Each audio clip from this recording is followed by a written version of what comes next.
तो ये थी ना ये शिकायत। हाँ बताना कौन सा वाला, पहले वाला था, तो लाइन ऐसे बनेगी।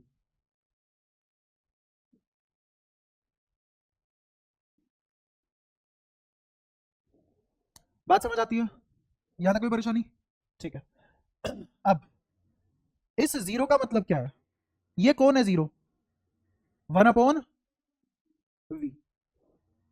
क्लियर हुआ? अगर 1/v जीरो है तो v किसके बराबर रहा होगा? अच्छा, अगर v इंफिनिटी है तो इमेज कहां बनी? इंफिनिटी पे। तो ऑब्जेक्ट कहां रखा होगा?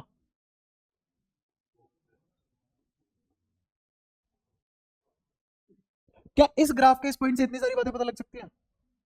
इधर आ जाओ, इसका मतलब क्या है, इस जीरो का मतलब क्या है?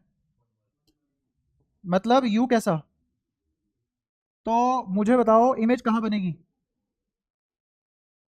और फोकस भी कौन से वाले, माइनस माइनस, ये माइनस और माइनस। क्लियर हुआ? या तो कोई परेशानी? अच्छा, ये ग्राफ फर्स्ट क्वाड्रेंट में क्यों नहीं बना?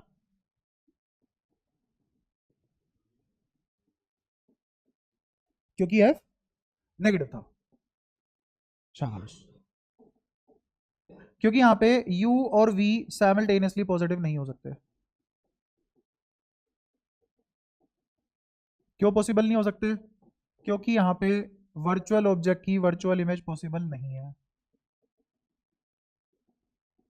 तो ग्राफ आया भी नहीं फर्स्ट क्वाड्रेंट में। बात समझे? अच्छा, इस ग्राफ से इधर इधर, इस ग्राफ से इधर इधर क्या चल रहा है तुम्हारे दिमाग में, क्या होना चाहिए इस ग्राफ से इधर? थर्ड क्वाड्रेंट में। ये तो फर्स्ट क्वाड्रेंट की बात हो गई है ना। सेकंड क्वाड्रेंट के बारे में अगर हम लिखें तो सेकंड क्वाड्रेंट में क्या क्या चल रहा है, सुनो ध्यान से। u कैसा है इस पूरे दायरे में? नेगेटिव। और v पॉजिटिव। u नेगेटिव है, v पॉजिटिव है, तो तुम्हें क्या लगता है कि ये वर्चुअल या रियल, रियल ऑब्जेक्ट की क्या वर्चुअल इमेज नहीं बन रही? इसमें आ जाओ, इसमें u और v दोनों ही, तो इसका मतलब इसमें रियल ऑब्जेक्ट की रियल इमेज नहीं बन रही। आ रहे समझ? सिर्फ यहां से लेके यहां तक की लाइन क्या शो करेगी, रियल ऑब्जेक्ट की रियल इमेज, इससे आगे की लाइन क्या शो करेगी? और इधर इसमें u पॉजिटिव है, v नेगेटिव है, तो वर्चुअल ऑब्जेक्ट की रियल इमेज यहां एग्जिस्ट करेगी। ठीक है? क्या यही सेम ग्राफ मुझे तुम कॉन्वेक्स के लिए प्रोड्यूस करवा सकते हो? बोलो कैसे? यहां एफ कैसा होगा? पॉजिटिव। तो ग्राफ कैसा होगा? एफ पॉजिटिव है तो इक्वेशन कैसे लिखी जाएगी, ध्यान से देखना, y equals to minus x plus c, intercept positive, तो ये आ जाएगा और ये भी आ जाएगा, ये आएगा 1/f(0), और ये क्या आ जाएगा?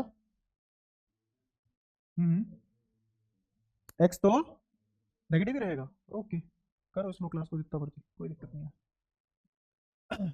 घर पे जाके कुछ नहीं करोगे तो भाई यही होगा, और करोगे फालतू चीजें करोगे तो उससे भी कुछ नहीं होगा। इसको क्या माना? y, इसको क्या माना? x, इसको क्या मान लिया? c। ये पॉजिटिव है तो y बराबर क्या हो जाएगा? माइनस एक्स प्लस सी, और x बराबर क्या हो जाएगा? माइनस वाई प्लस सी। मुझे y इंटरसेप्ट निकालना है तो x को 0, तो y बराबर c। अगर मुझे x का इंटरसेप्ट निकालना है तो y बराबर 0, x बराबर, ठीक है, अब लिख दूं 1/f(0), और ये 0,1/f। क्या ऐसे बनेगा ग्राफ? इसमें मुझे बताओ ये पोर्शन क्या बता रहा है, इतना सा पोर्शन फर्स्ट क्वाड्रेंट वाला, इमेज और ऑब्जेक्ट दोनों ही वर्चुअल है। बोर्ड ने भी बोल दिया भाई मत पढ़ा, छोड़, कोई फायदा नहीं है। हाँ, इस वाले में आ जाओ, क्वाड्रेंट टू में। क्वाड्रेंट टू में ऑब्जेक्ट, ऑब्जेक्ट रियल है। क्यों, तुम्हें कैसे पता ऑब्जेक्ट रियल है? क्योंकि यू नेगेटिव हो चुका है और इमेज स्टिल वर्चुअल है। थर्ड में यहां पे रियल ऑब्जेक्ट की रियल इमेज पॉसिबल नहीं है, तो आया भी नहीं ग्राफ वहां। फोर्थ क्वाड्रेंट में इधर कौन कौन पॉजिटिव है? ऑब्जेक्ट वर्चुअल है क्योंकि वो पॉजिटिव यू दे रहा है, और वी नेगेटिव है तो इमेज रियल है, तो वर्चुअल ऑब्जेक्ट ही रियल इमेज। क्या तुम यहाँ केसेस लिख सकते हो? केसेस कैसे, ये बताओ। जैसे मैं यही पूछ लूं कि वर्चुअल ऑब्जेक्ट की रियल इमेज का लेखक का क्या तात्पर्य है इस लाइन से, कि ऑब्जेक्ट कहाँ रखा हुआ है, मिरर कौन सा है, कॉन्वेक्स, ऑब्जेक्ट कहाँ रखा हुआ है, फोकस और पोल के बीच में, यहां है ऑब्जेक्ट। तो इमेज कहां बनेगी हमेशा? पोल से इंफिनिटी, माइनस की प्लस, माइनस, तो पोल से माइनस इंफिनिटी क्या मिलेगी मुझे? इमेज। और मेरा ऑब्जेक्ट कहां रखा हुआ है? पोल से फोकस के बीच में। कोई परेशानी?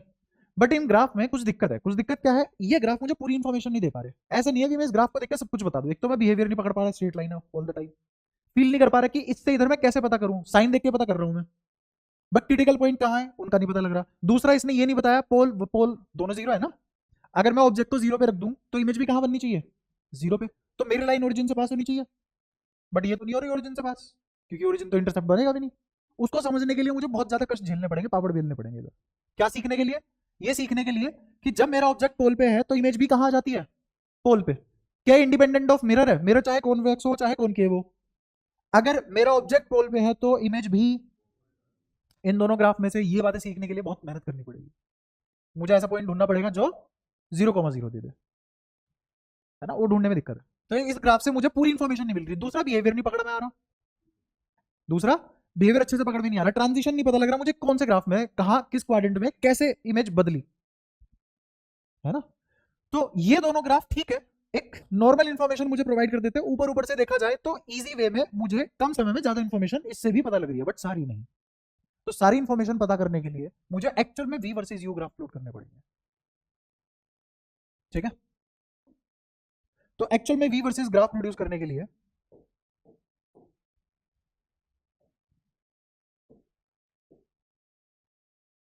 छुटपुट बातें हैं वो सीखनी पड़ेगी तुम्हें।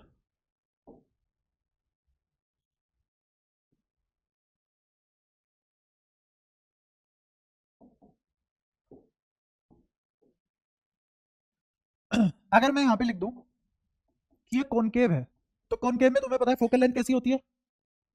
नेगेटिव। फोकल लेंथ हमेशा नेगेटिव होगी, फोकल लेंथ हमेशा नेगेटिव होगी। अब मैं एक लाइन बना रहा हूं, सुनना ध्यान से।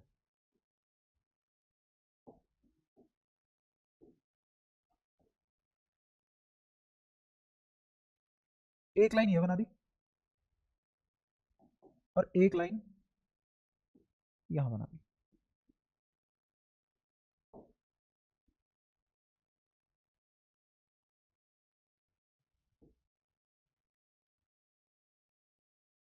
दोनों लाइनें दिख रही हैं।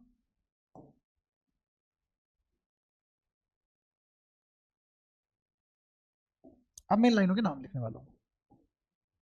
ये तो है यू, ये है वी। अगर मैं इसको बोल दूं कि ये पॉइंट है एफ कोमा या फिर 0 माइनस है, और ये वाला पॉइंट है माइनस एफ कोमा 0, ये तो बात समझ में आती है। ऐसा क्यों? कोई भी फोकल दूरी होगी और इसकी नेगेटिव ही होती है फोकल लेंथ। तो मैंने एक पॉइंट, ये है ओरिजिन, ये आदमी ओरिजिन हो गया। ठीक है, आप सुनते रहना, बहुत ध्यान से सुनना, और क्योंकि ध्यान हटेगा तो पूरा ग्राफ हो जाएगा। ये माइनस एफ कोमा 0, अगर इस लाइन पे चलो, इस पूरी लाइन पे क्या बदल सकता है? सिर्फ और सिर्फ ये यू एक्सिस है, तो सिर्फ क्या बदलेगा? यू, वी नहीं बदलेगा। इस पूरे यू एक्सिस पे वी क्या होगा? इस पॉइंट पे वी क्या है? 0। इस पॉइंट पे वी क्या है? इस पॉइंट पे वी क्या है? तो क्या इस लाइन का नाम मैं ऐसे नहीं रख सकता, इस वाली लाइन का, y या v बराबर 0? देख सकते हैं? ठीक है। अच्छा, इस पूरी लाइन पे बताओ क्या ख्याल है तुम्हारा, येलो वाली? येलो वाली पे क्या v बराबर 0 है? नहीं। क्या u बराबर 0 है? नहीं। तो क्या इस लाइन को ऐसा नहीं बोला जा सकता कि इस पूरी लाइन पे यहां चले जाओ, यहां चले जाओ, यहां चले जाओ, u तो बदलेगा पर v माइनस एफ रहेगा। u तो बदलेगा बट v, इस पॉइंट पे v की वैल्यू, इस पॉइंट पे v की वैल्यू, इस पॉइंट पे v की वैल्यू, और इस पॉइंट पे, तो क्या इस लाइन का नाम ऐसे नहीं रख सकते कि v बराबर माइनस एफ? यू बदलेगा, यू वेरी करेगा इस लाइन पे, ठीक है। इस वाली लाइन की बात करो, इस वाली लाइन का बताओ मुझे क्या लिखा जाएगा। यू बराबर, आ गया समझ, कोई परेशानी यहां तक, ठीक है। अब मुझे सबसे पहले सबसे आसान केस क्या लगता है तुम्हें, कॉनकेव में सबसे आसान केस बताओ क्या लगता है, वहीं से शुरू करेंगे, जल्दी बोलो। ऑब्जेक्ट इन्फिनिटी पे, इमेज फोकस पे, और दोनों के दोनों रियल है ना, सबको रिलेट होता है ये केस ऑब्जेक्ट इन्फिनिटी पे। अब ऑब्जेक्ट इन्फिनिटी पे कौन से वाले, पॉजिटिव या नेगेटिव, नेगेटिव पे, तो नेगेटिव इन्फिनिटी यहां होगा,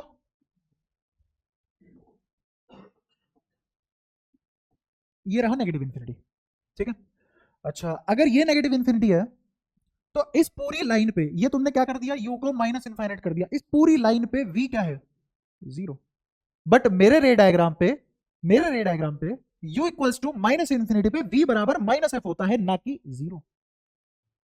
तो ये पॉइंट नहीं है अपलोड करने का ग्राफ में, कौन सा पॉइंट है, ये इस पॉइंट पे u बराबर माइनस इन्फिनिटी होगा और v बराबर, क्यों, क्योंकि इस पूरी लाइन का ही नाम v बराबर माइनस है, बात समझे।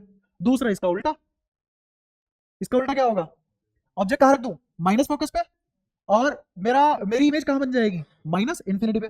इधर आ जाओ यहां बताओ मेरे को y बराबर क्या माइनस इनफाइनाइट नहीं है, बट इस वाली लाइन पे तो u बराबर जीरो है, बट मुझे पता है अगर मेरी इमेज माइनस इन्फिनिटी में बन रही है तो u जीरो तो नहीं, u माइनस एफ होता है।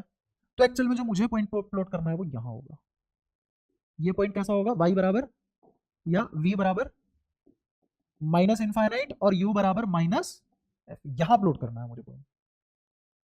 क्या ये भी रियल है और ये भी रियल है, यहां ऑब्जेक्ट और इमेज दोनों रियल है, पक्की बात है, ठीक है। अच्छा यहां कहीं बीच में कोई ऐसा पॉइंट भी आएगा जिस पे सेंटर ऑफ कर्वेचर नाम देंगे हम उसको, जहां मैं अगर ऑब्जेक्ट रख दूंगा तो इमेज भी वही बनेगी, उस पॉइंट का नाम क्या होगा, minus two F comma minus two F, minus two F comma minus two F. अच्छा क्या मैंने यहाँ पे डायरेक्ट v और u ले लिए हैं, तो मुझे बताओ 1/v को मैंने x माना अगर, और फिर इससे इक्वेशन लिखी, तो मेरा ग्राफ स्ट्रेट लाइन बनेगा। लेकिन अगर मैं v को ही x मान लूं तो मेरा ग्राफ किस फंक्शन के हिसाब से आएगा, 1/x 1/y 1/c ऐसे आएगा। मुझे पता है इस चीज, इस आदमी का तो ग्राफ ऐसा होता है, और अगर नेगेटिव हो जाए, ये नेगेटिव हो जाए तो ग्राफ ऐसा हो जाता है। बोलो बात समझ में आती है क्या, ठीक है।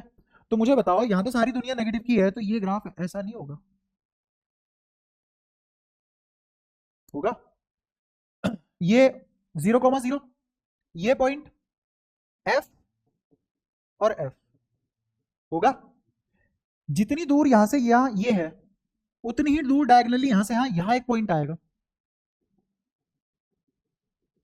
और इस पॉइंट का नाम क्या होगा, माइनस टू एफ कोमा, और ये केस किसका है, ये केस किसका है, रियल ऑब्जेक्ट से रियल इमेज, क्लियर हुआ, पक्की बात है। अब बताओ तुम्हारा कैसी इमेज बनाने का मन है, जल्दी बोलो, वही ग्राफ प्लॉट करेंगे कहीं भी, इसमें कौन के बताओ, अब कौन सी, कौन कौन से केस रह गए, ये तो सिर्फ हमने कौन से वाले केस किए हैं, पूरी दुनिया फोकस से इधर इधर से भटक गई रियलिटी में, है ना। अब कुछ केस ऐसे भी तो है, ऑब्जेक्ट जब हम फोकस और पोल के बीच में रख देते हैं, तो हम ऑब्जेक्ट फोकस और पोल के बीच में रखेंगे, ऑब्जेक्ट फोकस और पोल के बीच में रखेंगे, और यू अभी भी नेगेटिव होगा, यू अभी भी नेगेटिव होगा। तो यू नेगेटिव किस एक्सिस में होगा, क्या वो इस v एक्सिस से लेफ्ट हैंड साइड में ही नेगेटिव होगा, लेकिन कितना नेगेटिव, माइनस एफ से उधर नहीं जाएगा, माइनस एफ से उधर नहीं जाएगा। तो मेरा ऑब्जेक्ट कहां रखा हुआ है, माइनस एफ पे रखा हुआ है, माइनस एफ पे रखा हुआ है। और अब मैं कौन से इमेज की बात कर रहा हूं, जो मिरर के पीछे बनी माइनस इन्फिनिटी पे, माइनस या प्लस, प्लस, क्योंकि जब ऑब्जेक्ट फोकस पे रखा होता है प्लस माइनस दोनों जगह बनती है, ठीक है। और जैसे ही मैं फोकस से पोल की तरफ चलूंगा तो मेरी इमेज जो मेरे को मिलेगी वो वर्चुअल वाली मिलने लग जाएगी, ठीक है। आ जाओ इधर, इस पॉइंट पे अगर मैं ऊपर जाऊं तो यहां मुझे v तो मिलेगा इनफाइनाइट, वो भी प्लस का, तो मुझे इमेज तो बढ़िया मिल गई। लेकिन इस एक्सिस पे u तो जीरो है और मैंने u जीरो नहीं रख रखा, मैंने u माइनस एफ रख रखा है, तो u तो माइनस एफ मुझे यहां मिलेगा। तो ये वाला पॉइंट क्या कहलाएगा मेरा, u बराबर यहां, देख यहां इस एक्सिस पे ऊपर जाने पे क्या बढ़ रहा है, v, और v क्या होना चाहिए, प्लस इंफिनिटी, और u कितना दूर है, आ जाए इधर माइनस। तो ये पॉइंट क्या है, ये पॉइंट है minus f comma infinity plus का, तो ये हो गया u और ये हो गया v। क्या यही करा हमने? तो मेरी इमेज कहां बननी चाहिए? प्लस इंफिनिटी पे। कब? इसी चीज को बोलते हैं डिस्कंटिन्यूटी। देख रहे हो, यही समझा रहा था मैं तुम्हें। u बराबर माइनस एफ यहां भी है, यहां भी u बराबर माइनस एफ है। तो अगर इसको इस साइड से अप्रोच करोगे तो इमेज कहां बन रही है, और अगर इस साइड से अप्रोच करोगे तो इमेज कहां बन रही है ना डिस्कंटिन्यूटी। इसीलिए यहां लिमिट एग्जिस्ट नहीं कर रही थी। तो क्या यहां से मेरा ग्राफ, अच्छा अब मुझे एक और चीज बताओ, फोकस पे रखा हुआ है ऑब्जेक्ट, पोल की तरफ लेके गए तो इमेज पॉजिटिव इंफिनिटी से पोल की तरफ आएगी, और एक मोमेंट पे ये ओरिजिन पे आ जाएंगे दोनों, तो मतलब दोनों 0,0 पे खड़े होंगे। तो क्या मेरा ग्राफ ऐसा नहीं बनेगा?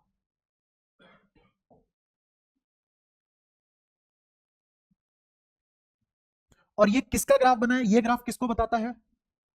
रियल ऑब्जेक्ट की वर्चुअल इमेज को।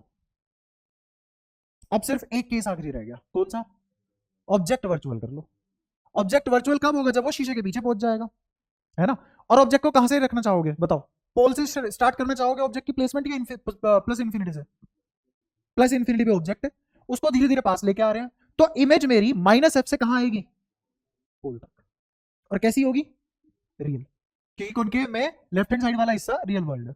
तो मुझे बताओ, तुमने इस पॉइंट पे रखा होगा ना, क्योंकि यही एक ऐसा पॉइंट है जहां पे तुम्हारी इमेज क्या है? Minus F. और ऑब्जेक्ट तुमने कहां रख रखा है? प्लस इंफिनिटी पे। समझ पाए? ये रहा तुम्हारा u और ये रहा तुम्हारा v। यहां से चले और कहां जा रहे हो? ऑब्जेक्ट को कहां लेके जा रहे हो? इन्फिनिटी से पोल की तरफ। तो इमेज कहां जाएगी? फोकस से पोल की तरफ, और एक टाइम पे दोनों मिल जाएंगे। तो क्या ग्राफ यहां से ऐसा नहीं बनेगा, और ये कर्व एकदम स्मूथ होगा? और ये वाला केस क्या बता रहा है? वर्चुअल ऑब्जेक्ट की रियल इमेज। कहां से कहां तक? यहां से यहां तक।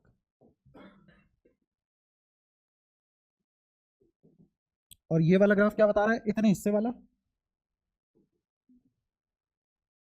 और क्या इसने दोनों साइड से दिखा दिया कि 0,0 आ रहा है? क्लियर हुआ? अच्छा, इसने फर्स्ट क्वाड्रेंट में कुछ भी नहीं बनाया है।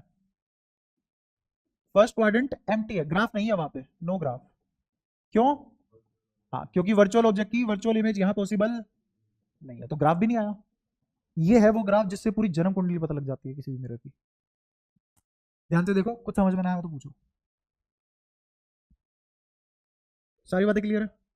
एक एक चीज, एक एक बिहेवियर। अब तुम क्या करो, इस ग्राफ को ऑटोमेट कर लो, और इस ग्राफ को ऑटोमेट करके कर्सर अपना इस वाले पॉइंट पे ले आओ, तो तुम्हें अपने आप पता लग जाएगा इस कर्सर के कोऑर्डिनेट जो भी आएंगे वो तुम्हें क्या बता देंगे, कि पहला कोऑर्डिनेट क्या बता रहा है? इमेज का है, सॉरी ऑब्जेक्ट का है, और दूसरा कोऑर्डिनेट क्या बता रहा है? इमेज का है। ऐसी वहां पे कंटिन्यूस है कर, ऑटोमेट हम कर ही सकते हैं, क्योंकि लाइट का पैटर्न हम रीड कर सकते हैं। रे ट्रेसिंग ऐसे आती है, मैच पढ़नी पड़ती है। ठीक है। अच्छा, तुमने शायद लूप होल ना ढूंढा हो कुछ, क्योंकि तुम हो नहीं अभी उतने बड़े, तुम तो पढ़ाई नहीं कर रहे ढंग से, लूप होल कहां से ढूंढोगे बड़ी बड़ी बातों में। तो जितने भी एआई प्लेटफॉर्म है, chat GPT, deep seek, Grok, है ना, परप्लेक्सिटी, ये सब जितने भी एआई प्लेटफॉर्म है, ये सब बहुत ज्यादा ही तो आगे पहुंच गए हैं ह्यूमन से।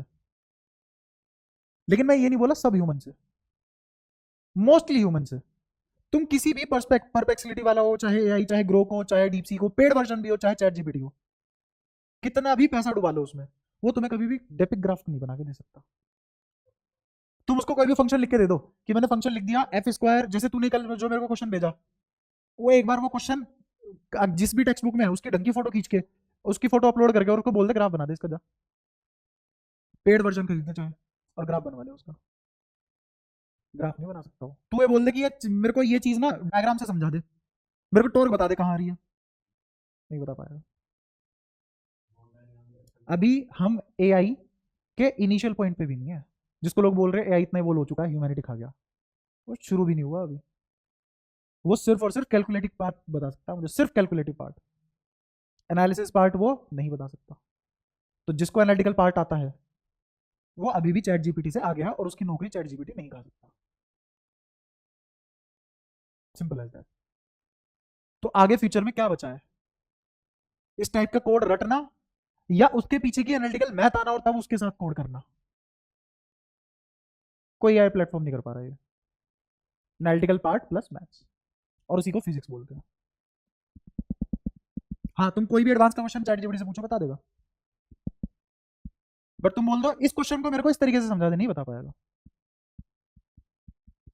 तुम्हें लग रहा है वो सिर्फ एक बहुत बड़े डेटा पे खेल रहा है, बाकी उसका खुद का एनालिसिस जीरो है। और फिर लोग डरते हैं हमारी नौकरी खा गया। अरे तुमने कभी सोचना नहीं सीखा 10वीं क्लास से पहले, तो तुमने छठी क्लास से पैदा हुआ जब से जंग लगा रहे हो दिमाग में, इमेजिनेशन जीरो है। तो जब तक इमेजिनेशन जीरो रहेगी, जैसे ये तुम्हें तुरंत इमेजिन अगर ना करना है, ये वाले केसेस जो मैंने पिछली क्लास में बताए थे ना केसेस, अगर वो तुम तुरंत इमेजिन नहीं कर पा रहे, समझ के दिखा दो ग्राफ। इमेजिनेशन स्ट्रॉन्ग चाहिए चीजों को समझने के लिए। अच्छा ऐसे ही ग्राफ क्या तुम खुद से मुझे कॉनकेव की बजाय कॉन्वेक्स का बना दोगे? ट्राई करोगे? बताना यहाँ पे जैसे भी, यहाँ बताओ चुपचाप।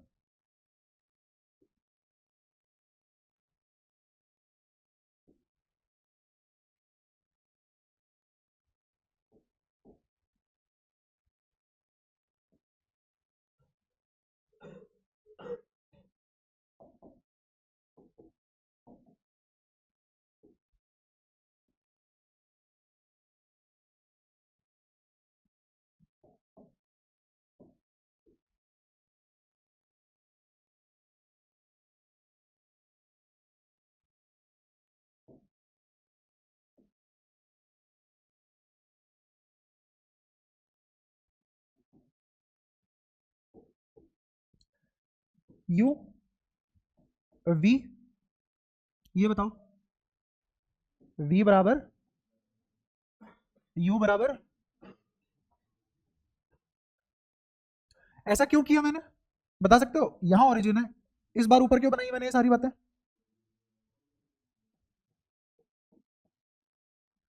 सीधा सीधा फोकल लेंथ पॉजिटिव होती है कॉनकेव की। कौन सी वर्चुअल रियल? कॉन्वेक्स है ना, सॉरी कॉन्वेक्स है ना, तो कॉन्वेक्स की फोकल लेंथ हमेशा ही पॉजिटिव होती है, तो बना दिया प्लस एफ प्लस एफ। इस वाले पॉइंट के नाम बताओ, जे कोऑर्डिनेट क्या होगा? एफ कोमा, यहां मुझे इन्फिनिटी पे जाके कौन इन्फिनिटी मिलेगा? यू इन्फिनिटी मिलेगा, बट वी जीरो मिलेगा। अगर अगर तुम्हें वी एफ चाहिए तो ऊपर वाली लाइन पे शिफ्ट करना पड़ेगा, और मुझे बताए यू इन्फिनिटी पे वी एफ यू होता है। कोई परेशानी? पक्का? तो मुझे बताएं एक पॉइंट तो मेरे यहां बनेगा, इसको थोड़ा जल्दी बना सकते हैं। एक पॉइंट मुझे यहां मिलेगा, दूसरा पॉइंट मुझे यहां मिलेगा। अच्छा ये बताओ इसका मतलब क्या है? मेरी इमेज कहां बनी? प्लस फोकस पे। ऑब्जेक्ट कहां था? प्लस इन्फिनिटी पे। दोनों प्लस है, इसका मतलब दोनों वर्चुअल है। यहां आ जाओ, ऑब्जेक्ट कहां है? प्लस एफ पे, और मेरी इमेज कहां है? प्लस इन्फिनिटी पे, दोनों वर्चुअल है अभी भी। तो ऐसा नहीं लग रहा है ये रियल रियल केस जो कॉनकेव में होते थे वो वर्चुअल वर्चुअल केस कॉन्वेक्स का लिख रहा हूं। हुआ क्लियर? तो ग्राफ ऐसा बन जाएगा, देखा? और यहां एक पॉइंट आएगा जिसका नाम बताओ क्या होगा? 2f कोमा, और यहां क्या मिला मुझे? वर्चुअल ऑब्जेक्ट से वर्चुअल इमेज। क्लियर? तो वर्चुअल वर्चुअल वाले खत्म, ठीक है। अच्छा अब इसके बाद रियल तो देख लेते हैं। ऑब्जेक्ट कहां रखा? Minus infinity. आ जाओ, माइनस इन्फिनिटी कहां मिलेगा मुझे? ऑब्जेक्ट माइनस इन्फिनिटी है तो यहां मिलेगा माइनस इन्फिनिटी। मिला? अगर मुझे यहां माइनस इन्फिनिटी मिला है ऑब्जेक्ट, तो इमेज कहां मिलेगी? इमेज प्लस एफ, तो इमेज तो वर्चुअल होगी। इमेज अगर वर्चुअल हुई और प्लस एफ हुई तो मुझे इमेज यहां मिलेगी, तो यू भी यहीं का उठाऊंगा ना, क्योंकि यू तो यहां भी माइनस इनफाइनाइट है। क्लियर हुआ? तो ये पॉइंट क्या बता रहा है मुझे? माइनस इन्फिनिटी यू है और वी प्लस एफ है। कोई दिक्कत? ऐसी बनता। और अब मैं क्या करूंगा? ऑब्जेक्ट कहां रखा था? Minus infinity. ऑब्जेक्ट तो रियल ही है, उसको किसकी तरफ सरकाया? पोल की तरफ, और ले जाते पोल पे रख दिया। तो मुझे बताओ मेरी इमेज क्या फोकस से पोल की तरफ नहीं भागेगी और वर्चुअल होगी, और एक जगह यहाँ पे पोल पोल मिल जाएंगे। तो ग्राफ ऐसा बनेगा, देखो।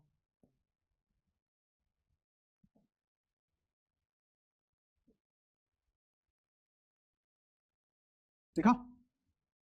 ऐसा बनेगा कुछ। क्लियर हुआ? तो मैं कहां पहुंच चुका हूं? पोल पे पहुंच चुके हैं, किसके थ्रू? रियल ऑब्जेक्ट के थ्रू। तो ये केस किसका बना? यहां से यहां तक का केस किसका बना है? ये वाला हिस्सा क्या बता रहा है मुझे? ऑब्जेक्ट कैसा है? रियल, और इमेज कैसी बन रही है? वर्चुअल। ठीक है, आगे बताओ, आगे क्या होगा? अब मैंने यहां देखो वर्चुअल ऑब्जेक्ट ले रखा है, यहां रियल ऑब्जेक्ट ले रखा है, ठीक है। और कौन सा केस रह गया? Object virtual, image real. वो कब पॉसिबल है? ऑब्जेक्ट को ले आओ इस साइड और फोकस और पोल के बीच में फेंक दो, फोकस तो मेरी इमेज कहां से कहां बननी शुरू हो जाएगी, इन्फिनिटी से पोल। और इमेज कैसी होगी, अब वो उधर पहुंच चुकी तो रियल हो गई क्योंकि मिरर कॉन्वेक्स है। तो क्या दिख गया ग्राफ यहां से आया, और ये क्या बता रहा है मुझे, वर्चुअल ऑब्जेक्ट से रियल इमेज। बताओ कोई दिक्कत, क्या इस ग्राफ से मुझे सारी ही बातें पता लग गई। तो ये दो ग्राफ है जिनसे पूरा का पूरा रिफ्लेक्शन खत्म हो जाता है, सिर्फ दो ग्राफ। अगर कोई आदमी बढ़िया जिंदा आईक्यू लेके पैदा हुआ हो, इस ग्राफ को देखे और इस ग्राफ को देखे, उसका रिफ्लेक्शन खत्म उस लेवल पे जो नॉर्मल बच्चे का नहीं हुआ, सिर्फ इन दो ग्राफ से। ठीक है। और एग्जाम में क्या पूछता है, वो कॉन्सेप्चुअल क्वेश्चन पूछता है इससे। वो इतना हिस्सा बना देगा ग्राफ का, सिर्फ इतना, और तुमसे इधर से बातें पूछने लग जाएगा, तुम हो जाओगे महंगे, ये क्या कर रहा है, ये तो होता ही नहीं है। लेकिन अब तुम्हें बताइए इससे क्या है, वर्चुअल से रियल की बात कर रहा है, तो पक्की बात है मिरर कौन सा, कॉन्वेक्स। और अगर वो बोल दे कि ठीक है मैंने तो इमेज तुम्हारी उसके बीच में रखी हुई है, इमेज मतलब इमेज कहीं भी बन रही है राइट हैंड साइड पे, तो ऑब्जेक्ट की रेंज कहां से कहां तक हो गई, प्लस इंफिनिटी से पोल तक, प्लस फोकस से पोल तक, प्लस फोकस से पोल तक। तो ये डिपिक्शन होगी ग्राफ की। Section by section infinite question बना सकता है कॉन्सेप्चुअल लेवल पे। रे ऑप्टिक्स में न्यूमेरिकल फिर भी इजी होता है एक बार को, अगर अंडरस्टैंडिंग आ गई। जिसको न्यूमेरिकल प्रैक्टिस की आदत होती है उसके लिए रे ऑप्टिक्स न्यूमेरिकल इजी हो जाता है, सच में इजी हो जाता है। लेकिन क्या चीज टफ होती है रे ऑप्टिक्स में, कॉन्सेप्चुअल क्वेश्चन। क्योंकि तुम्हें लगता है कोई पढ़ता होगा इस तरीके से कॉन्सेप्ट, बहुत कम लोग पढ़ते होंगे इस तरीके से। वो सब क्या करते होंगे, 6 रे डायग्राम बनाए, रिफ्लेक्शन खत्म, आगे बढ़ो। बट क्वेश्चन थोड़ी ना आएंगे वहां से, वो क्यों पूछेगा वैसे वाले क्वेश्चन, वो वैसी उसी थ्योरी से क्वेश्चन पूछेगा, बट क्वेश्चन इस तरीके से मोल्ड कर देगा, पता ही नहीं पड़ेगा पूछ क्या रहा है, आंसर तो बाद में करोगे। आगे बढ़े, हाँ बोल, कर लियो अभी, रुक जा थोड़ी देर, 1 घंटे की बात है। अच्छा, तो अब यहाँ तुम्हारा कौन सा वाला पार्ट खत्म हो चुका है, तुम्हारा पार्ट खत्म हो चुका है रिफ्लेक्शन का, रिफ्लेक्शन ओवर। अब शुरू करते हैं रिफ्रैक्शन। रिफ्रैक्शन में कौन सा कॉन्सेप्ट गायब होने वाला है, पॉलिशिंग, रिवर्सिबिलिटी भी रहेगा। भाई हमने दो कॉन्सेप्ट्स को यूज किया है पूरा रिफ्लेक्शन पढ़ने में, पहला रिवर्सिबिलिटी, दूसरा पॉलिशिंग। वहां पॉलिशिंग थी, रिलेट करके पढ़ लिया, यहाँ पॉलिशिंग है ही नहीं, पॉलिशिंग हो जाएगी तो रिफ्लेक्शन आ जाएगी, पॉलिशिंग हटानी पड़ेगी ना, किसके लिए, रिफ्रैक्शन के लिए। अब रिफ्रैक्शन में पॉलिशिंग वाला कॉन्सेप्ट हट गया, क्या कामयाब होगा, लेकिन अभी भी रिवर्सिबिलिटी अभी भी कामयाब होगा। तो रिफ्रैक्शन में तुम्हें एक छोटा सा डायग्राम ये तो पता ही है कि रे यहां से आई और फिर यहां निकल गई, ठीक है। यहां से यहां कैसे निकलेगी वो भी पता कर लेते हैं। जैसे मान लो ये एंगल बना, एंगल ऑफ इंसिडेंट, ये नॉर्मल, इंसिडेंट रे। अब रिफ्रैक्टेड रे पता करते हैं कहां जाएगी, है ना। ये पूरी लाइन क्या है, नॉर्मल, जो भी एंगल नपते हैं वो सारे के सारे कहां से नपेंगे, नॉर्मल से। मुझे यहाँ एक लो पता है जो मैंने प्रूफ कर रखा है, उसका प्रूफ दे रखा है, वो क्या है, अगर इसका रिफ्लेक्टिव इंडेक्स म्यू 1 मान लिया, इसका रिफ्लेक्टिव इंडेक्स म्यू 2 मान लिया, तो म्यू 1 साइन आई कांस्टेंट रहेगा। और अगर ये कांस्टेंट रहेगा तो इसका मतलब यहां से क्या आने वाला है, म्यू 2 साइन आर, ये दोनों बराबर होंगे, होंगे। अब सुनना ध्यान से, अगर मैंने बोला कि मेरा म्यू 2 बड़ा है म्यू 1 से, इसका मतलब क्या है कि मेरा ये वाला मीडियम, मीडियम 2 डेंसर है, मीडियम 2 इज डेंसर। और मुझे पता है इन दोनों का प्रोडक्ट कांस्टेंट है, इन दोनों का प्रोडक्ट कांस्टेंट है, इन दोनों का प्रोडक्ट कांस्टेंट है। मुझे बताओ सीधी सीधी सी बहुत ही आसान सी बात, अगर मैं इसको बढ़ा दूं, अगर मैं इसको बढ़ा दूं तो ये इससे बड़ा नहीं हो जाएगा, राइट हैंड साइड बड़ी नहीं हो जाएगी लेफ्ट हैंड साइड से। तो बराबर करने के लिए उसका आर को क्या करना पड़ेगा, कम करना पड़ेगा। क्या आर छोटा हुआ, आर छोटा हुआ, क्या बढ़ने पे, रिफ्रैक्टिव इंडेक्स बढ़ने पे, रिफ्रैक्टिव इंडेक्स बढ़ने पे आर छोटा हुआ। अब मुझे बताओ अगर ये मीडियम रेयरर है और ये मीडियम डेंसर है, तो रे ये ऐसे जानी थी, दिखाई पड़ा, मेरी ये वाली रे आती हुई रे ऊपर बनेगी इस डॉटेड से या नीचे बनेगी इस डॉटेड से। अब तक तुम रटते आए हो कि कभी भी रेयर से डेंसर में आओ तो नॉर्मल किसकी तरफ बेंड होती है, टुवर्ड्स, सॉरी नॉर्मल कह रहा हूं, रिफ्लेक्टेड रे किसकी तरफ बेंड होती है, टुवर्ड्स नॉर्मल। यहां किसकी तरफ बेंड होगी, टुवर्ड्स नॉर्मल। क्यों हुई बेंड टुवर्ड्स नॉर्मल, क्योंकि आर आई से छोटा बनाना था। क्यों बनाना था, क्योंकि ये लो है। क्या तुम्हें इस चीज का रीजन पता लगा कि why ray bend towards normal if it is entering from rarer to denser. अब principle of reversibility, principle of reversibility, arrow पलट दो। अगर मेरी डेंसर से रेयर जाती तो म्यू 1 छोटा है, तो आई को बढ़ना पड़ेगा तभी वैल्यू कांस्टेंट बैठेगी।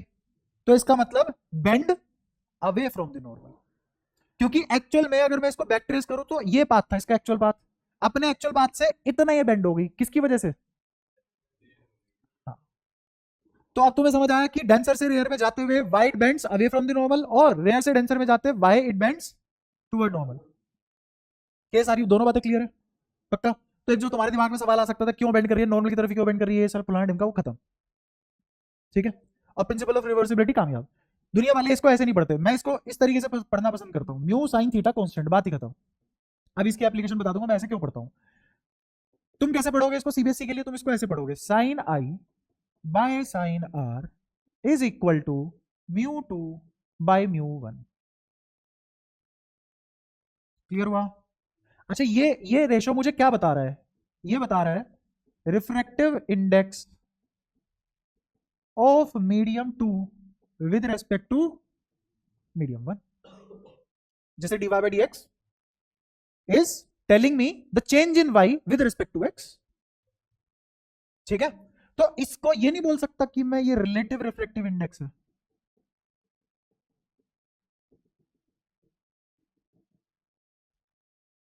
तो sine i by sine r बराबर म्यू आर, और ये म्यू आर किन्हीं दो पेयर ऑफ मीडियम के लिए कांस्टेंट होता है, constant for any pair of medium. ऐसा नहीं है हर पेयर के लिए सेम वैल्यू आएगी ना, हर पेयर के लिए डिफरेंट वैल्यू आएगी, पर वो हमेशा सेम रहेगी। जैसे अगर तुम एयर और ग्लास का रिफ्लेक्टिव इंडेक्स निकालो और रिलेटिव निकालो, तो क्या निकालने जा रहे हो तुम? ग्लास का एयर के रिस्पेक्ट में क्या रिफ्लेक्टिव इंडेक्स होता है ना? तो जैसे वो मान लो आ गया √3/2, क्या आ गया? अब ये वैल्यू हमेशा ही कांस्टेंट रही, चाहे धरती के किसी भी कोने पे ले जाओ उन दोनों को पेयर को, लेकिन ये वैल्यू कब बदलेगी? जब मीडियम बदल दोगे, रिलेटिव बदल दोगे। ठीक है। तो इस ये पता है ये कहां काम आता है? ये ऐसी जगह पे काम आएगा जैसे किसी ने बोला कि यार मैंने तो बहुत सारे मीडियम सजा दिए एक के बाद एक के बाद एक। तो मैं बोलना चाह रहा हूं तुमसे कि जैसे म्यू, अच्छा इसको एक और तरीके से पढ़ते हैं, ये पढ़ना आ गया mu two by mu one. जैसे मैंने लिखा म्यू 2 1, म्यू 3 2, म्यू 4 3, ऐसे चलते चलते मैं चला गया म्यू n 1 पे। हाँ, मल्टीप्लाई करते करते कहाँ आ गया? म्यू n 1 पे। ठीक है। तो ये पूरा का पूरा मसाला एक के बराबर आ जाएगा। ये सिर्फ इसकी वजह से है क्योंकि यहाँ पे मैंने n 1 लिख दिया। अगर यही कहानी में गाता और यहाँ पे म्यू n n-1 लिख देता, तो अब ये 1 के बराबर नहीं आता, सीधी सी बात। ठीक है। अब मेरा काम बनता है तुम्हें ये समझाऊं, और क्या? शक्ल बता रही है नहीं आया समझ? जैसे मैं 3 मीडियम की बात करता हूँ, मैंने लिखा म्यू 2 1, या फिर ऐसे करो म्यू 1 2, और म्यू 2 3, म्यू 3 1। ठीक है। इसको बताओ क्या लिखेंगे? म्यू 2/, इसको क्या लिखेंगे? म्यू 3/, हाँ, और इसको क्या लिखेंगे? म्यू 2/3, और इसको क्या लिखेंगे? म्यू, कितना आया? लेकिन वहीं पे अगर मैं ये बोल देता म्यू 3 की बजाय कुछ और लिख लेता, n-1 है ना, 3 2 लिख लेता, तो ये क्या 1 आ जाता?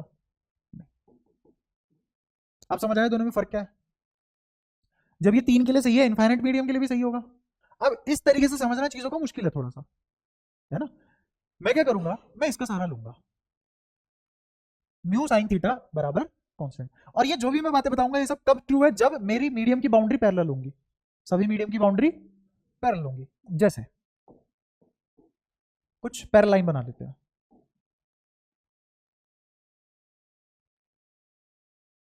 ये कुछ मीडियम की बाउंड्रीज पैरेलल।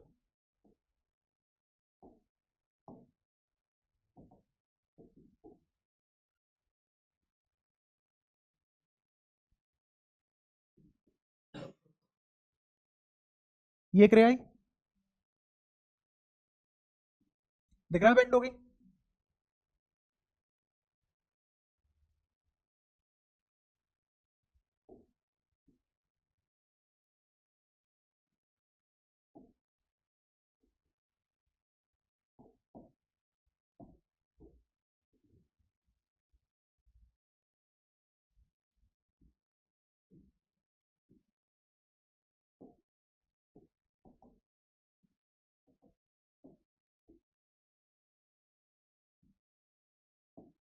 ये दोनों लाइनें पैरेलल होंगी हमेशा। ये प्रूव भी किया जा सकता है।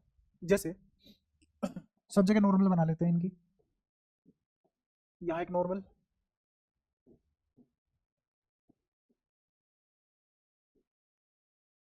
ये सब नॉर्मल थी यार। क्या सबके नॉर्मल पैरेलल होंगे? ये तो बात पक्की है क्योंकि सरफेस सारे पैरेलल है, तो इनके परपेंडिकुलर आपस में पैरेलल होंगे। मैंने कहा ये एंगल मान लो थीटा वन, तो ये एंगल कितना पता नहीं, ये एंगल कितना थीटा टू, ये वाला एंगल थीटा टू। कैसे? दो पैरेलल लाइन, बीच में ट्रांसवर्सल। अगर ये थीटा टू तो क्या वर्टिकली अपोजिट एंगल होंगे? अच्छा शाबाश, तुरंत फंसते हो हैं। ये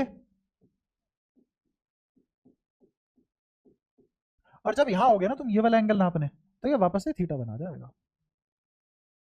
मजबूरी है इसकी। क्यों? क्योंकि जो इसका और इसका पेयर होगा सेट का, वही इस सेट का पेयर होगा। किसका? म्यू साइन थीटा का। ठीक है? या फिर ऐसे मान लो कि अगर बीच में से सिल्लियां गायब कर दो तो मीडियम वही का वही है, हवा का हवा। ठीक है? या तो कोई परेशानी? और थोड़ा सा अच्छे से देखो प्रूफ भी। अगर मैं इस पेयर के लिए लिखूं, इस पेयर के लिए क्या लिखूं मैं? म्यू साइन थीटा लिखूं तो क्या लिखा जाएगा? इधर लिखा जाएगा mu one sine theta one. इनके मीडियम के नाम भी दे दो, mu one, mu two, mu three, mu four, और ये वापस से म्यू वन। सही है?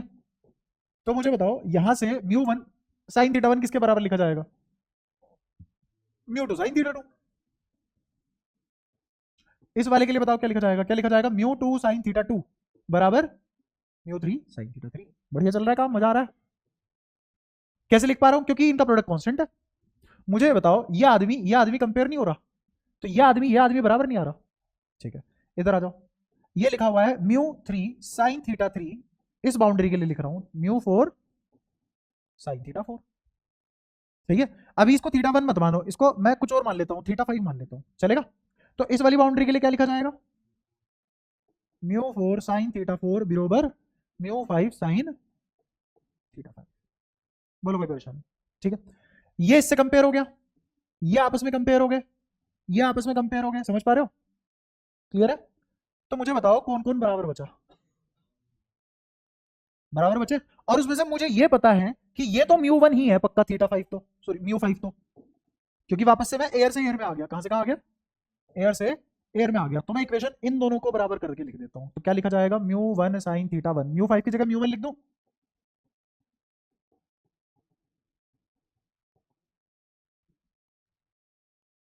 बट दोनों के रास्ते अलग है, एंगल सेम है, तो ऐसी लाइन पैरेलल होती है ना जिनके रास्ते अलग हो और एंगल सेम हो।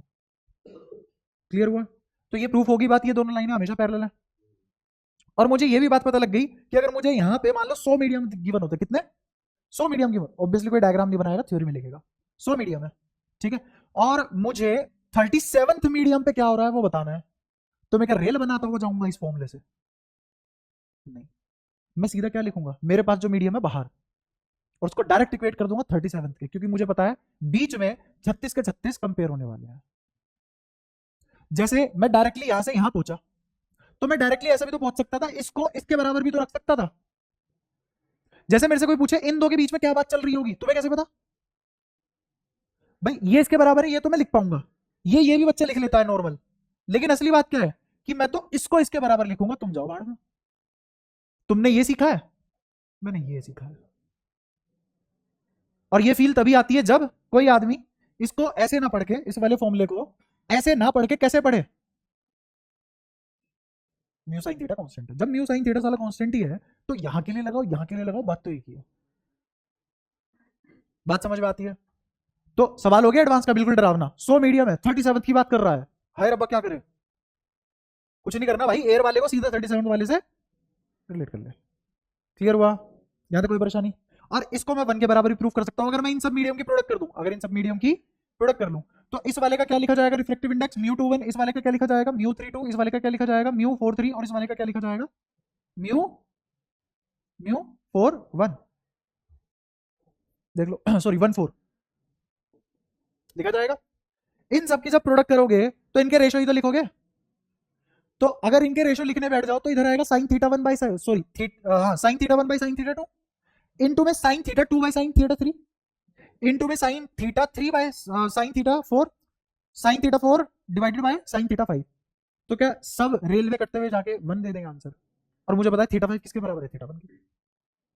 तो कैसे भी कर लो, ये प्रोडक्ट हमेशा क्या आएगा, ऊपर वाला 1। कब 1 नहीं आएगा, दो केस में, जब बाउंड्री पैरेलल ना हो।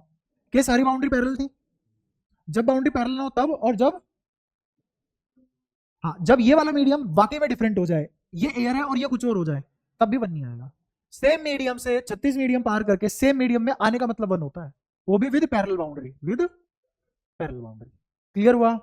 ज्यादा कोई परेशानी? पक्का? तो ये फॉर्मूला बहुत पावरफुल है, तुम्हें अभी एहसास नहीं है। अब पूरा रिफ्लेक्शन में इसी फॉर्मूले से खत्म कर दूंगा, म्यू साइन थीटा बराबर कांस्टेंट। ठीक है? अच्छा, तुम्हें यहां तक ये सारी बातें समझ में आ चुकी है। अब दो वर्ड होते हैं यहां, एक शिफ्ट और एक डिविएशन।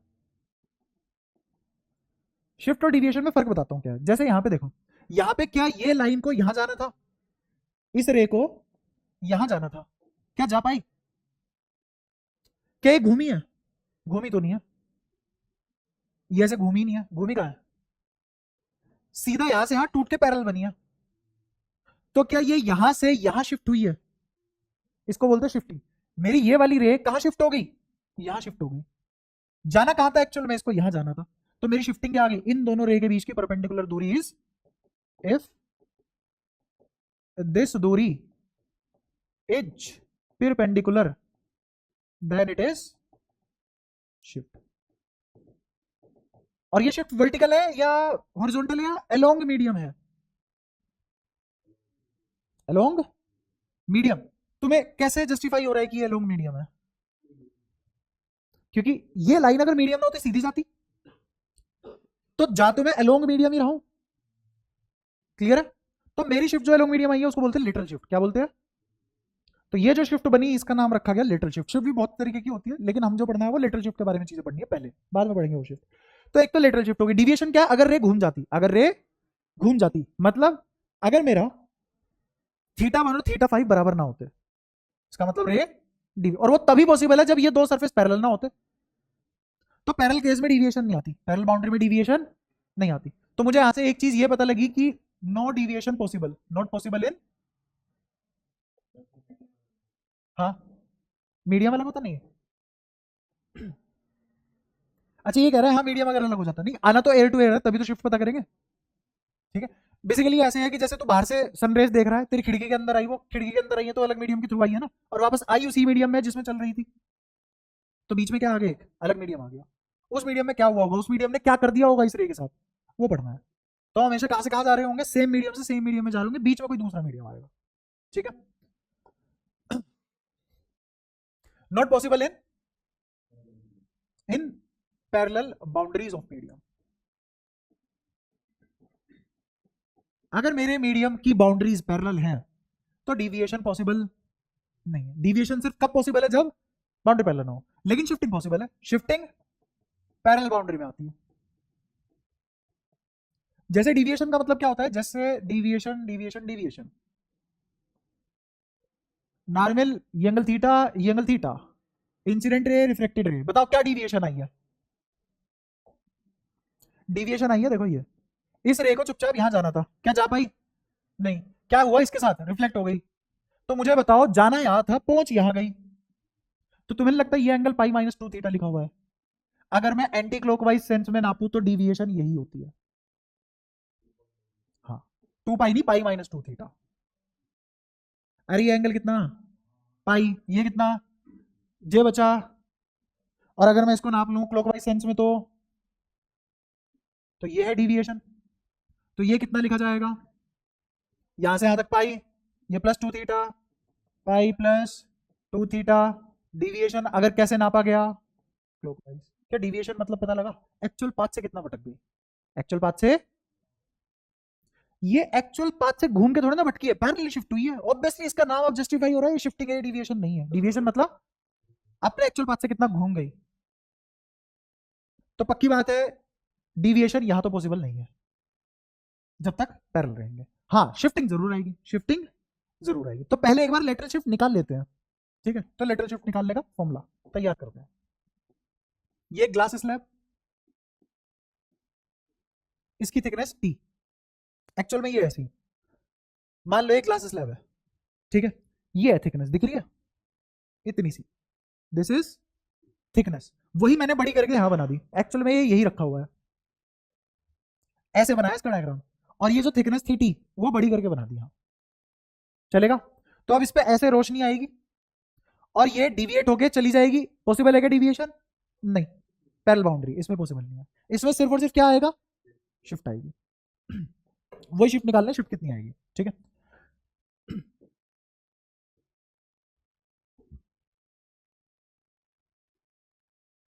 ये एंगल आई, अगर ये रेयर मीडियम है, मान लो ये एयर है, इसका रिफ्लेक्टिव इंडेक्स कितना हो जाएगा 1, इसका रिफ्लेक्टिव इंडेक्स मान लो म्यू, इसका तो रिफ्लेक्टिव इंडेक्स 1 ही है,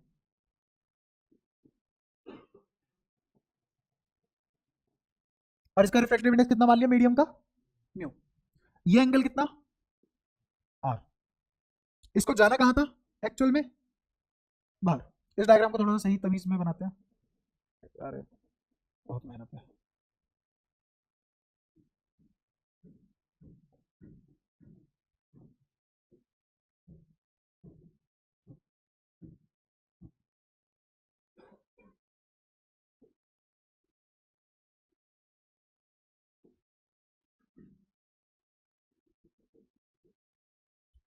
ठीक गया, ये डायग्राम है, ये i incident ray, reflected ray, emergent ray, clear हुआ, ये आदमी आर है, ये भी क्लियर हुआ, ठीक है।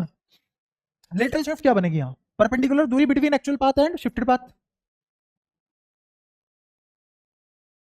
ये जितने भी येलो कलर की लाइन मैंने बनाई ये सब क्या है, इनको बोला गया लेटरल शिफ्ट, तो इनका नाम, इसको नाम दे दिया एल, इसको नाम दे दिया एल, क्या ये एंगल 90 डिग्री बनेगा। मुझे किसी भी ट्रायंगल में, किसी भी ट्रायंगल में अगर एक एंगल एक साइड पता है तो क्या सब पता है, अगर मुझे किसी भी ट्रायंगल में एक एंगल एक साइड पता है तो क्या सब पता है, अगर मुझे दो साइड पता है क्या सब पता है, दो साइड से भी सब आ जाता है, ठीक है। हीरोन्स फॉर्मूला लग गया पता, इतना तो पढ़े होंगे, ऐसा मान के चलता हूँ मैं, बाकी तुम्हारी सब मान के ही चल रहा हूँ मैं।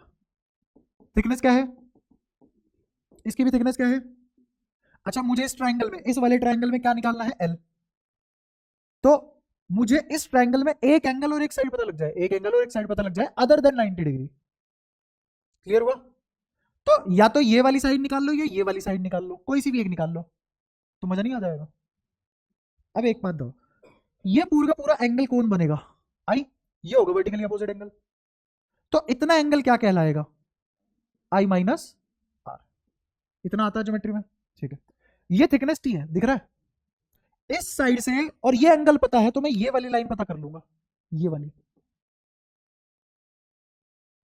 इसको एच मान लिया थोड़ी देर के लिए, मान लू अगर इसको एच माना तो टी बराबर एच कोस आर नहीं आएगा, base hypotenuse times cos theta होता है, ये 1 करोड़ साल भी तुम पढ़ते रहोगे तो शायद वापस नहीं कर पाओगे, है ना, बहुत मुश्किल चीज है,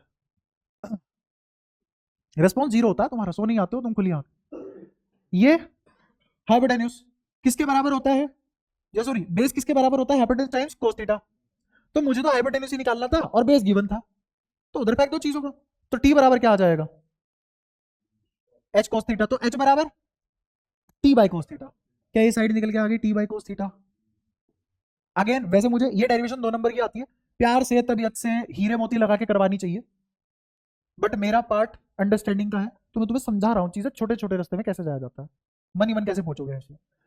ये वाली लाइन किसके बराबर आई, टी बाई कोस थीटा। अब मुझे इस वाले ट्राइंगल में, इस वाले में दिख रहा है,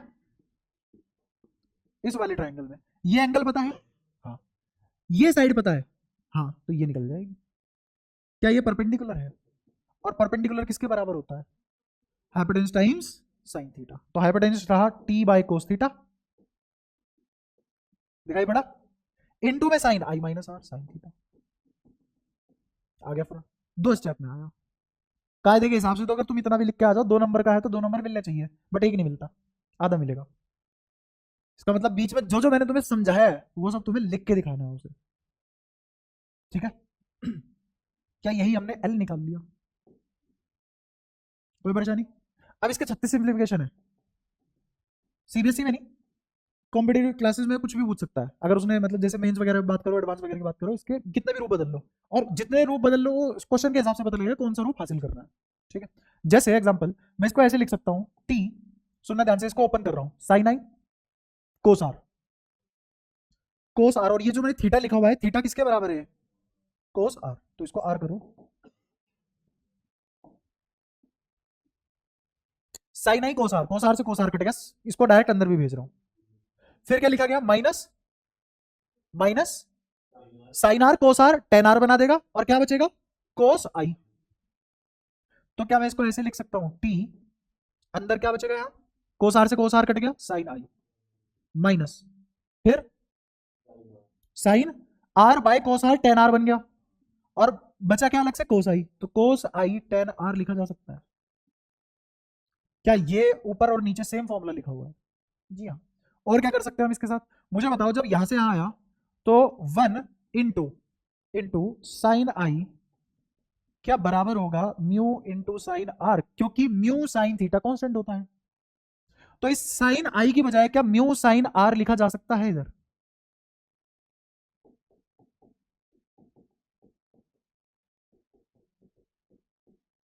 बताओ कोई परेशानी, पक्का, अच्छा। ऐसा भी तो किया जा सकता होगा ना, कि अगर ये एंगल आई है, अगर ये एंगल आई है, और तुम लिखने जा रहे हो sine i mu sine r है, या फिर sine i by sine r equal to mu, तो साइन के हिसाब से अगर परपेंडिकुलर देखो तो म्यू, हाइपोटेन्यूज को अगर ले लू 1, तो ये कितना हो जाएगा, म्यू स्क्वायर माइनस 1।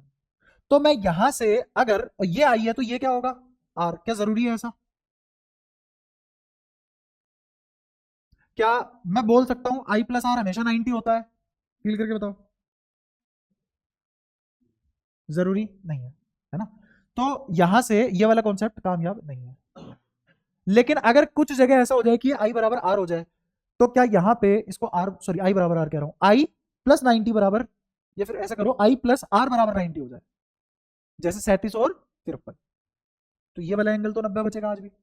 ये अलग अलग होने के बाद भी ये वाले ट्रायंगल को जस्टिफाई कर देंगे। जैसे ही इस ट्रायंगल को जस्टिफाई करेंगे, क्या यहाँ पे और मॉडिफिकेशन की जा सकती है, ये मैं तुम्हें एक तरीका बताया, फॉर्मूला किस कदर मॉडिफाई किया जा सकता है। ऐसे क्या बहुत सारे तरीके हो सकते हैं, सीबीएसई में बस यहीं तक ही हाथ जोड़ देगा, कोई दिक्कत नहीं है, यहाँ तक आ जाओ, नंबर मिल जाएंगे। लेकिन कॉम्पिटेटिव क्लास में या फिर जो भी वो मेंस वगैरह और एडवांस वगैरह की बात करो, तो वो मॉडिफिकेशन मांग सकता है तुमसे। अगर मैं ये कर दूं, फलाना कर दूं, ढिमका कर दूं, तो बताओ बैंड कैसे बजेगी, तुम्हें राजा बैंड वाला बज के तबला पीटना ही पड़ेगा। हाँ, कुछ नहीं है, यहाँ देख तू, यहाँ तक सब पहुंचे साथ में, मुझे बताओ यहाँ डिविएशन कितनी, क्या ये बाउंड्रीज पैरेलल है, तो डिविएशन कितनी, 0। हाँ, सिर्फ शिफ्टिंग हुई है, डिविएशन क्या है, डिविएशन इज 0, मतलब ये एंगल 0। बताओ कोई दिक्कत, क्लियर है सारी बातें। एक और बात सीखो मेरे कहने से, अगर मैं टी बढ़ा दूं, टी क्या है अब, थिकनेस, अगर थिकनेस बढ़ा दूं तो क्या शिफ्टिंग बढ़ेगी, उल्टा भी तो ट्रू है, अगर थिकनेस घटा दूं तो शिफ्टिंग भी तो, सही बात है। अगर मैं थिकनेस को 0 अप्रोच करवा दूं तो शिफ्टिंग भी तो 0 को अप्रोच करेगी। ये सारी बातें तुम्हें सीखनी थी, सीख ली। अब मैं एक सवाल पूछूंगा, देखते हैं उसका जवाब दे पाओगे कि नहीं दे पाओगे। अगर हम लेंस बनाए, दुनिया में कोई भी लेंस बनाते हैं पढ़ने के लिए 12वीं क्लास में, तो इस चीज को हम ओ नाम देते हैं, ऑप्टिकल सेंटर। क्या मैं इसका लॉजिक बता चुका हूं कि कोई भी रे, चाहे रियल वर्ल्ड की हो चाहे वर्चुअल वर्ल्ड की हो, अगर उसकी line of action centre of curvature से पास हो जाए, तो वो आई बराबर 0, आर बराबर 0 बना के निकल लेती है। याद है ये चीज, लॉजिक दे दिया था उसका, क्योंकि वो किसी कर्वेचर का पार्ट था और रेडियस हमेशा ही परपेंडिकुलर होता है सर्कमफेरेंस के। ठीक है, इस ऑप्टिकल सेंटर से अगर कोई भी रे पास हो जाए, तो वह एज इट इज रिफ्रैक्ट हो जाती है, डिविएट नहीं होती, ना शिफ्ट होती। क्या रीजन है, ये तो किसी चीज का ऑप्टिकल सेंटर किसी भी चीज का रेडियस ऑफ कर्वेचर भी नहीं है, क्योंकि इस वाले कर्व का रेडियस ऑफ कर्वेचर तो यहां कहीं बनेगा, और इस वाले कर्व का रेडियस ऑफ कर्वेचर तो यहां कहीं बनेगा। ये तो बीच वाला पॉइंट है, उस पे कैसे आर पार निकल गई रे। लेंस की थिकनेस बहुत कम होती है, क्योंकि हम थिन लेंस पढ़ रहे हैं। ऐसा क्या हुआ, लेंस की थिकनेस कम होने की वजह से ऑप्टिकल सेंटर से पास होने पे कोई कुछ भी नहीं आया, ना बेंड हुई ना कुछ भी। क्यों ले लेंगे? नहीं तो उसमें ये मैंने कब पढ़ा है, आई बराबर आर से मिलेगी, ऐसा नहीं। अगर थिकनेस जीरो के अप्रोच करेगा, बहुत कम हो, थिकनेस बहुत कम हो, तो मेरी लेटरल शिफ्ट कम होगी, मेरी लेटरल शिफ्ट कम होगी बहुत ज्यादा। ये बात क्लियर है? ठीक है। अब सुनते रहना, इसकी लेटरल शिफ्ट तो मैंने ऑलमोस्ट खत्म ही कर रखी है। तो अगर ये रे यहां ऐसे आती और फिर ऐसे जाती, तो ये तो मैंने खत्म कर दिया, लेटरल शिफ्ट नहीं है।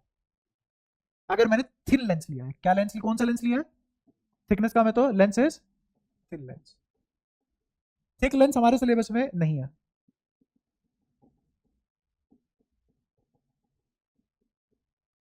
जैसे मार्जिनल रेस सिलेबस में नहीं है, ऐसे thin lens, sorry thick lens भी सिलेबस में नहीं। लेंस थिन है, सुनते रहना। ये जो ऑप्टिकल सेंटर है, इसके पास वाला हिस्सा लो, इसके पास वाला हिस्सा लो। तो जब इससे पास वाला किसी भी कर्व का अगर बहुत छोटा हिस्सा लेते हो, तो वो ऑलमोस्ट स्ट्रेट लाइन होता है, ऑलमोस्ट स्ट्रेट लाइन होता है। क्या ये curve as good as straight line होगा?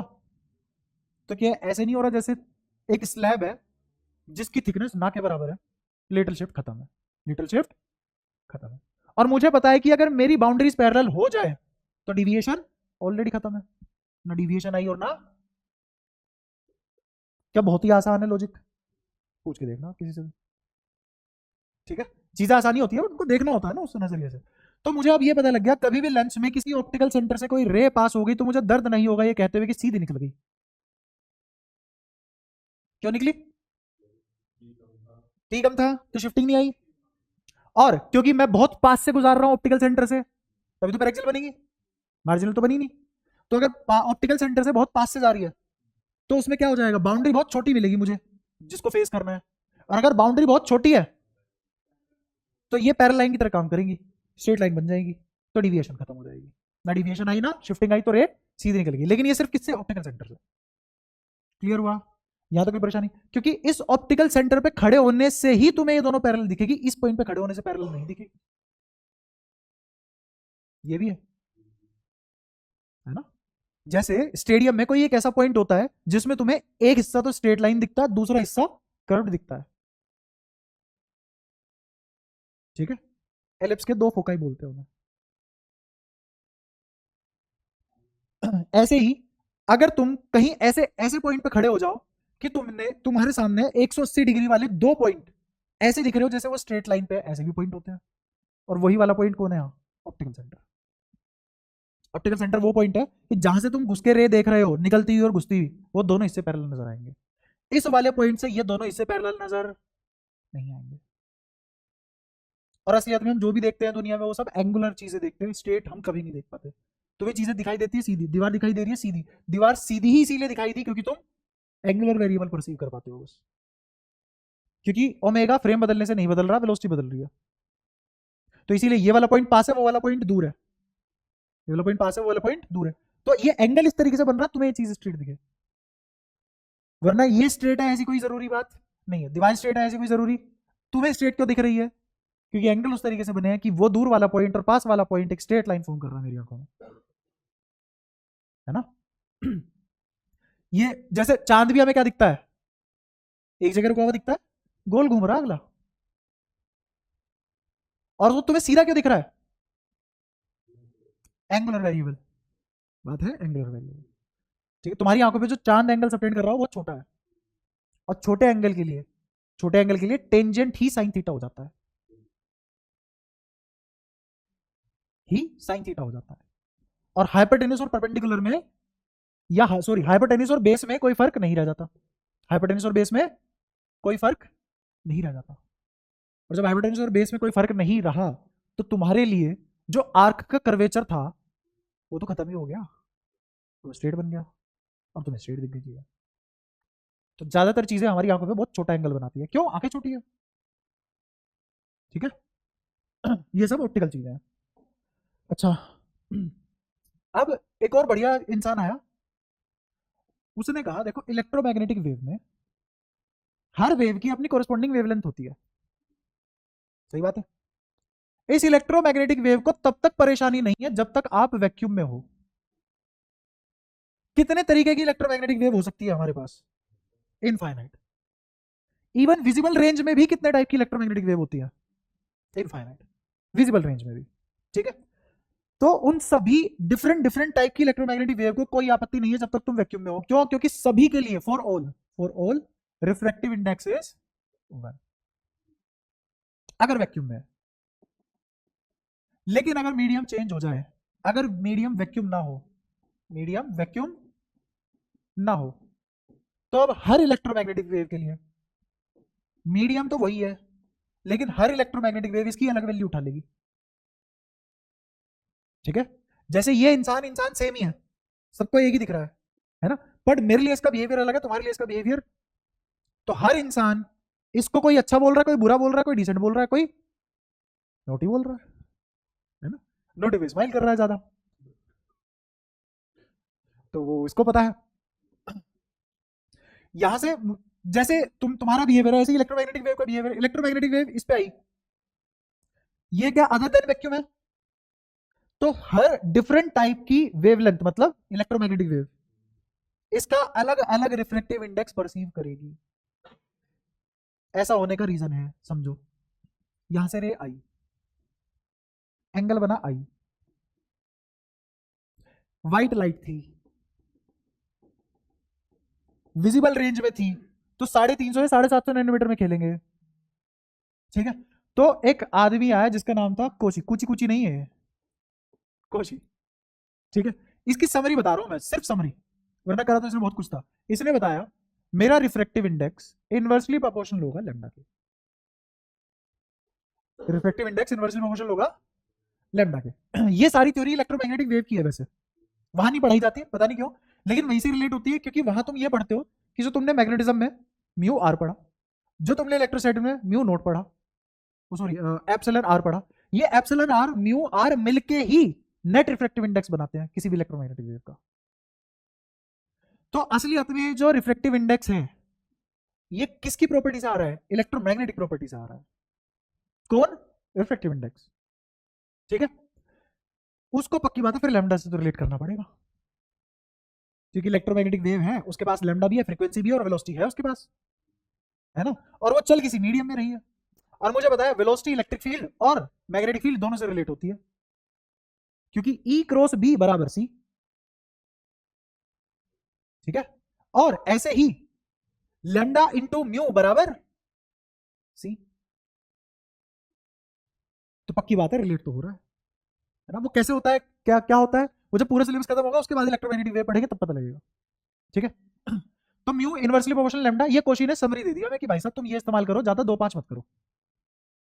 ठीक है, तो जिसका लैम्डा छोटा उसका भी बड़ा नाम है, जिसका लैम्डा छोटा उसका म्यू बड़ा। तो अब विब ग्योर में से सबसे छोटा लैम्डा किसका होता है? वायलेट। तो म्यू सबसे ज्यादा किसके लिए एग्जिस्ट करेगा? वायलेट के लिए। तो इससे तुम्हें यह पता लगता है कि वायलेट का रिफ्रैक्टिव, सॉरी, वायलेट की वेवलेंथ छोटी होती है रेड से। इसका मतलब ये हुआ refractive index for violet will be greater than refractive index for red. ये बात समझ में आई? अच्छा, और तुम्हें एक और चीज पता है, म्यू साइन थीटा बराबर कांस्टेंट, म्यू साइन थीटा बराबर कांस्टेंट। तो इसका मतलब म्यू 1 साइन थीटा, या फिर इसको ऐसे लिखो कि म्यू साइन आर भी तो कांस्टेंट होगा। आर क्या है यहां पे? रिफ्रैक्टिव। ये किसके बराबर होगा? साइन आई। अभी जो जनरल नॉर्मल लिख रहा हूं, साइन आई इंटू 1 यहां अपने आप लिखा हुआ है, मैंने क्या करा, इसको तो ले लिया वैक्यूम, तो इसका तो 1 हो गया ना रिफ्रैक्टिव इंडेक्स, इसका म्यू हो गया, तो म्यू साइन थीटा कांस्टेंट का बराबर यही तो मतलब है 1 इंटू साइन थीटा बराबर म्यू इंटू साइन आर। अगर यहां आर बनता, समझ आता है? सुनते रहना।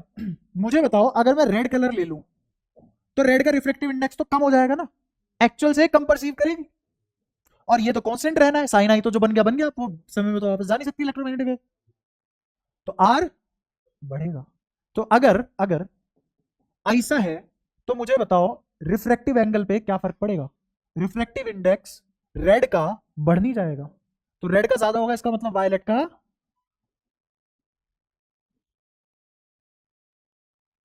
समझ आई सारी बातें? सबसे कम बेंडिंग किस में आएगी? वायलेट में आएगी। सबसे ज्यादा बेंड कौन होगा? रेड। अब मुझे बताओ, मैंने यहां पे ऐसे दो रेज बनाई, तो ये वाली कौन से कलर की होगी? वो वाली रह जाओगे हैं। अरे नॉर्मल से नापते हैं एंगल, और अभी अभी बताया कि वायलेट का छोटा होगा, सबसे छोटा होगा इनफेक्ट सब कलर में, और सबसे ज्यादा किसका होगा? रेड का होगा। तो ये किसका बनेगा एंगल ऑफ रिफ्रैक्शन? रेड का। और ये किसका बनेगा एंगल ऑफ रिफ्रैक्शन? वायलेट का। तो ये वाली रे कौन सी होगी? वायलेट। और ये वाली रे कौन सी होगी? रेड। और सारी रेज इन्हीं के बीच में आएंगी अब, और जितनी भी आएंगी सबका आर अलग होगा। जी हाँ, अलग होगा। कोई दिक्कत? तो ऐसे इनफाइनाइट रेज होंगी इनके बीच में, उन सबका आर अलग अलग होगा। कितनी होंगी भगवान जाने, अब हम जान पाते तो बात ही क्या थी, है ना। और हर एक का कलर अलग होगा, ऐसे नहीं सारे येलो है, येलो बनाया तो सारे येलो है, हर कलर आएगा इसके बीच में। वो कलर जो हम बना सकते हैं, जो हम इमेजिन कर सकते हैं, वो हर कलर इसके बीच में होगा। क्लियर ये वाली बात? कोई परेशानी? ठीक है। लेकिन हर colour after refraction while emerging parallel निकलेगा। ये सारे क्या होंगे? पैरेलल। ऐसा क्यों हुआ? क्योंकि बाउंड्री पैरेलल है। क्योंकि बाउंड्री पैरेलल है। अगर बाउंड्री पैरेलल है तो हर कलर बाद में जब फाइनली सेम मीडियम में वापस आएगा, इमर्ज करेगा, तो वो कैसा होगा? पैरेलल होगा। हाँ, व्हाइट लाइट तुम्हें दिखेगी, व्हाइट लाइट कलर तो हो चुके हैं अलग, क्योंकि एंगल बहुत छोटा बना है, एंगल बहुत छोटा बना है, बाउंड्री पैरेलल है, तो इन दोनों के बीच की दूरी तुम नहीं भाप पाओगे, तो तुम्हें कैसी दिखेगी? व्हाइट लाइट ही दिखेगी। ऑलमोस्ट क्या दिखेगी? Almost white light. और हम ऑलमोस्ट चीजें ही देखते हैं, एग्जैक्ट नहीं देखते। ठीक है। तो ये जो निकलेगी, ये तुम्हें इफेक्ट क्या देगी? इफेक्टिव कलर क्या मिलेगा तुम्हें यहां? Effective colour will again B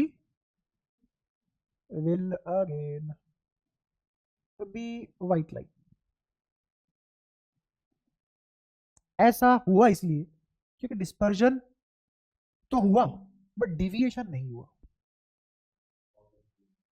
अब दो वर्ड आए, दो नहीं तीन वर्ड, डिस्पर्जन 10वीं पढ़े हो, स्कैटरिंग, क्योंकि इन दोनों में कंफ्यूजन होती है इसलिए बता रहा हूं, और डिविएशन। डिस्पर्जन होता है एक व्हाइट लाइट का रंगों में टूटना। ठीक है।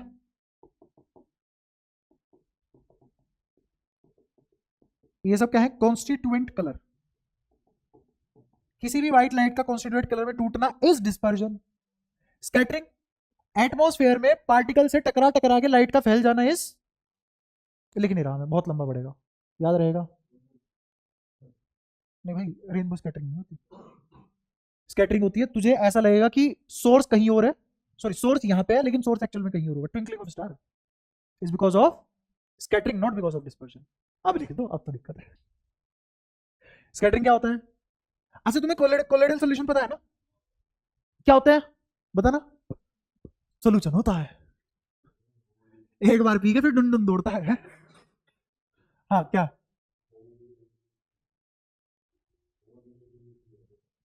सबसे बड़ा फर्क ये होता है तुम्हें वो गाधला दिखता है, इससे ज्यादा आसान क्या हो सकता है? क्यों दिखा गाधला? लाइट फैल चुकी है, आर पार ढंग से नहीं आ रही है, तो तुम्हें एग्जैक्ट नहीं पता है कौन सा पार्टिकल कहाँ है, सब फैल गया है, बिखर गया है सब। कलर में बिखरा है क्या? नहीं। क्या इंटेंसिटी बिखरी है? हाँ। फ्रीक्वेंसी नहीं बिखरी है। तो अगर तुम्हें देखो कितनी आसान से गाधलेपन से शुरू किया था और तुरंत फ्रीक्वेंसी पाए हम। तो स्कैटरिंग मतलब गाधलापन, मतलब इंटेंसिटी फैली है, फ्रीक्वेंसी नहीं। यहां इंटेंसिटी नहीं फैली, फ्रीक्वेंसी फैली है। बट अब ये डेफिनेशन मैंने बता तो इतनी एग्जैक्ट दी, लोगों से एक्सेप्ट करवानी मुश्किल हो जाती है। उनका बिलीफ तो लाइनों में है ना, 6 लाइनें लिखो भाई साहब, जबकि एक क्रक्स लाइन क्या है? डिस्पर्जन मतलब स्कैटरिंग ऑफ फ्रीक्वेंसी, और स्कैटरिंग मतलब स्कैटरिंग ऑफ इंटेंसिटी। U में फ्रीक्वेंसी बिखर रही है, E में इंटेंसिटी बिखर रही है। क्लियर है? अब समझ आया? अच्छा फिर ये डिविएशन क्या है? Angular bending. एंगुलर बेंडिंग, अगर बेंड हो जाए किसी एंगल पे, ठीक है, दो रे जब बाहर निकले तो पैरेलल ना निकले, अगर ये पैरेलल निकल रही है तो कोई डिविएशन, क्या यहां पे स्कैटरिंग हुई है ना? क्या यहाँ पे डिस्पर्शन हुआ है? हाँ। क्या यहाँ पे डिविएशन हुआ है? नहीं। डिविएशन कब तक नहीं होगा? जब तक ये पैरेलल निकलेगी। ये पैरेलल कब तक निकलेगी? जब तक बाउंड्रीज पैरेलल होंगी। और बाउंड्रीज को अगर पैरेलल ना करूं तो डिविएशन जीरो होगा क्या? नहीं। अगर इन इन बाउंड्री को पैरेलल ना रखो, किसी एंगल पे रख दूं, तो अब डिविएशन जीरो होगा क्या? नहीं। डिविएशन जीरो नहीं होगा तो क्या डिविएशन भी आएगा? हाँ। अब क्या ये पैरेलल निकलेगी? नहीं। क्या अब ये फैल के निकलेंगी? तो क्या अब तुम्हें भी अलग अलग कलर दिखेंगे? इसीलिए प्रिज्म दिखा पाता है, ये नहीं दिखा पाता। समझे? रख दो एंगल पे। क्या मीडियम तो वही है? क्या इधर भी वैक्यूम है? क्या इधर भी वैक्यूम है? यहां से लाइट आई, नॉर्मल बनी। क्या अब नॉर्मल यहां अलग अलग एंगल पे बनेगी? क्या हर रे अलग अलग एंगल पे फैलेगी? और अब क्या डिविएशन भी जीरो नहीं है और डिस्पर्जन भी जीरो नहीं है। जब दोनों जीरो नहीं होंगे तब तुम कलर देख पाओगे, क्योंकि इन दो बाउंड्री में एक एंगल आ चुका है। पैरेलल नहीं है, एंगल आ चुका है। ये सारी बातें क्लियर है? पक्का? तो ये फर्क होता है डिस्पर्जन, स्कैटरिंग और डिविएशन में। मुझे अगर कलर देखने हैं तो कौन सी दो मैंडेटरी चीजें होंगी? दो होंगी नहीं, एक ही होगी।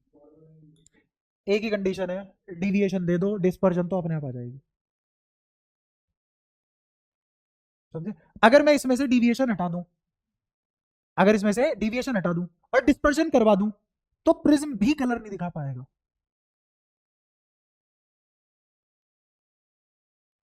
सच है ये बात? उल्टा करके एक और प्रिज्म लगा दो ना, सेम एंगल का, सेम रिफ्रैक्टिव इंडेक्स का, फिर से व्हाइट लाइट निकलेगी। 10वीं में करा था ना, रीजन बता रहा हूं आज उसका। ठीक है? तो अगर यहीं पे एक चचा आई से पकड़े, एक चचा आई से पकड़े, ये व्हाइट लाइट रंग बिरंगी, रंग बिरंगी, अभी भी रंग है, फिर व्हाइट लाइट। क्या हुआ? ये क्या बदतमीजी थी? तुमने क्या खत्म कर डाला इसका? डिस्पर्शन तो आज भी था, क्या मार दिया? डिविएशन अगर है तो डिस्पर्शन तो रहा ही होगा ना। मीडियम पक्की बात है, डिस्पर्शन तो देगा अगर सेम नहीं है, ये तो गारंटी है। लेकिन अगर डिस्पर्शन के साथ डिविएशन नहीं है तो कलर नहीं है, अगर डिविएशन है डिस्पर्शन के साथ तो कलर है। तो मैंडेटरी कंडीशन क्या बनी? डिविएशन। बिना डिविएशन का कलर नहीं देख पाओगे। मुद्दे की बात याद रहेगी? पक्का? तो कहीं लिखा है मैंने colours can only be seen? हाँ ठीक है, colours can only be seen if deviation is not zero. ठीक है? यहां तो कोई परेशानी? और अगर डिविएशन जीरो नहीं है, क्या इसका अपने आप मतलब है डेलिबरेटली? क्या मतलब हो गया इसका कि एल तो जीरो रहा ही नहीं होगा?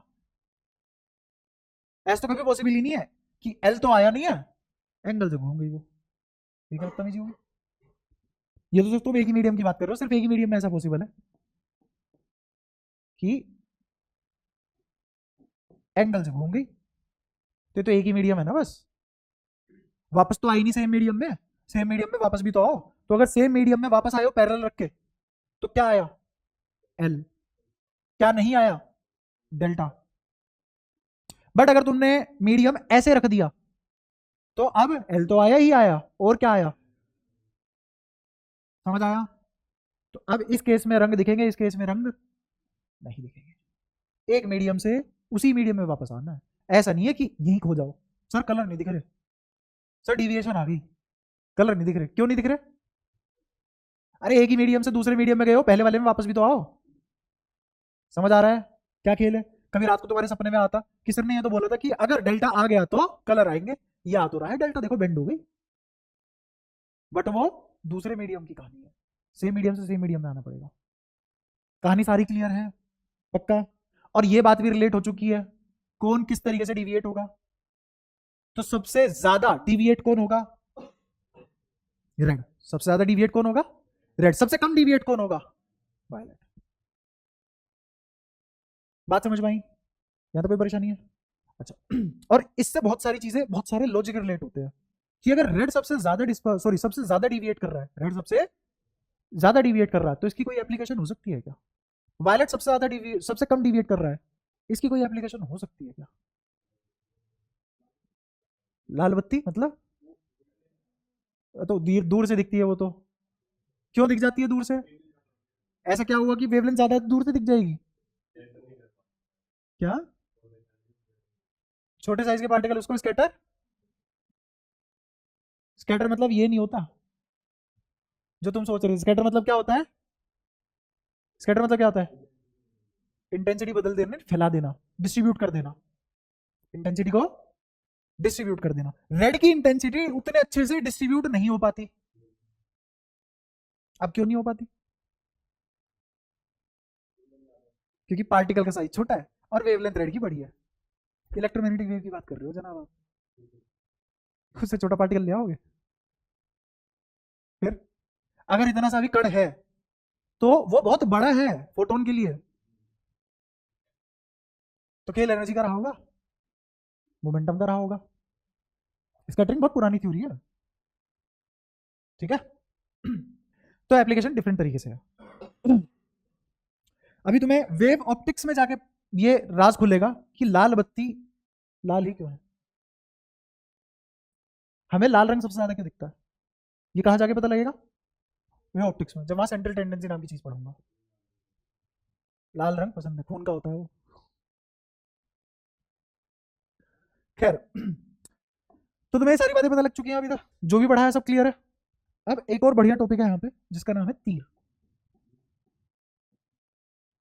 TIR, total internal reflection. Total internal reflection क्या हुआ?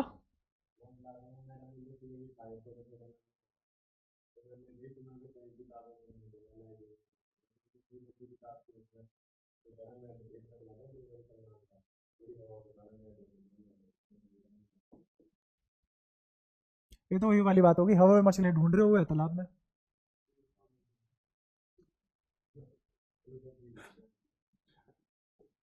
आओ मतलब समझे इसका। ये इंटरफेस, ये डेंसर मीडियम, ये रेयर मीडियम, बहुत ही लॉजिकल सी चीज है। यहां नॉर्मल, ठीक है। अगर ये एंगल ऑफ इंसिडेंस आई है, यहां मैं सारे के सारे क्या बनाऊंगा? एंगल ऑफ इंसिडेंस बनाऊंगा, ठीक है। और यहां क्या बनेंगे? Angle of reflection. तो मुझे बताओ, आई से तो बड़ा ही बनेगा आर, यहां सब क्या बनेंगे? आर, ठीक है। मैंने इधर का एंगल बढ़ाया तो इधर का भी एंगल बढ़ेगा। क्यों? ये क्या मजबूरी है कि आई बढ़ेगा तो आर बढ़ेगा? क्योंकि म्यू साइन थीटा कांस्टेंट है, म्यू साइन थीटा कांस्टेंट है। तो अगर आई बढ़ेगा तो आर भी बढ़ेगा, ठीक है। या फिर ये मान लो कि जो मैंने म्यू आर बराबर sine i by sine theta लिखा था, याद है? साइन आर लिखा था। तो म्यू आर रिलेटिव हर पेयर के लिए फिक्स होता है।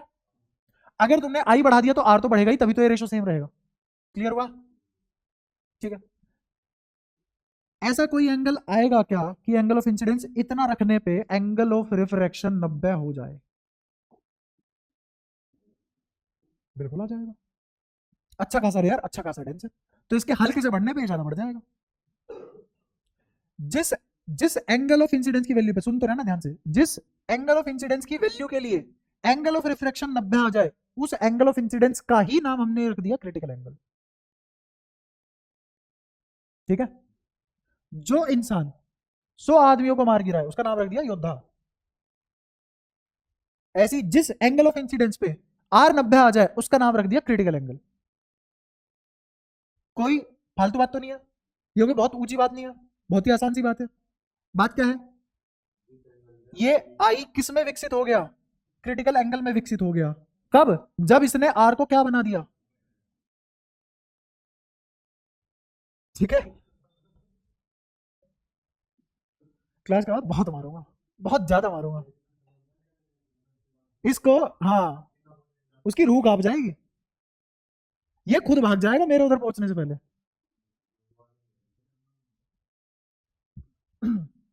कुछ भी करना, बस कोशिश करना मेरे से मार मत खाओ, मैं तुम्हें बता चुका हूँ रीजन उसका। तो आई, आई कब क्रिटिकल एंगल बनेगा? जब वो आर को क्या बना दे? 90। अब तो अति हो चुकी है, महाराज अब भी नहीं माने। लो भाई साहब, अब ये वापस आ जाएगी, और अब जितना एंगल इधर बना है उतना ही एंगल इधर बन जाएगा। और अब ये हो गई रिफ्लेक्शन, वो भी कौन से सरफेस से? रिफ्रैक्टिंग सरफेस से। इसी को बोलते हैं इंटरनल रिफ्लेक्शन। टोटल पे भी आऊंगा, टोटल वर्ड क्यों है, इसी को बोलते हैं इंटरनल रिफ्लेक्शन। क्या ये रिफ्लेक्शन इंटरनली हुई है?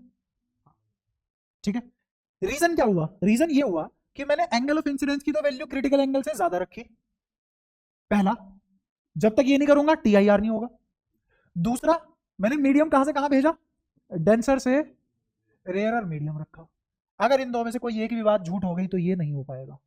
ये फेनोमेना सिर्फ तभी होगा जब आई किससे बड़ा, क्रिटिकल एंगल से। क्रिटिकल एंगल मतलब वो एंगल जिसपे R 90 हो जाए, आई का वो एंगल जिसपे, समझ गए? ये दोनों बातें होती है TIR। टोटल क्यों नाम पड़ा इसका? टोटल नाम इसलिए पड़ा, होता ही है कि जब कभी भी रिफ्लेक्शन होती है, जब कभी भी रिफ्लेक्शन होती है, इंसिडेंट रे, रिफ्लेक्टेड रे,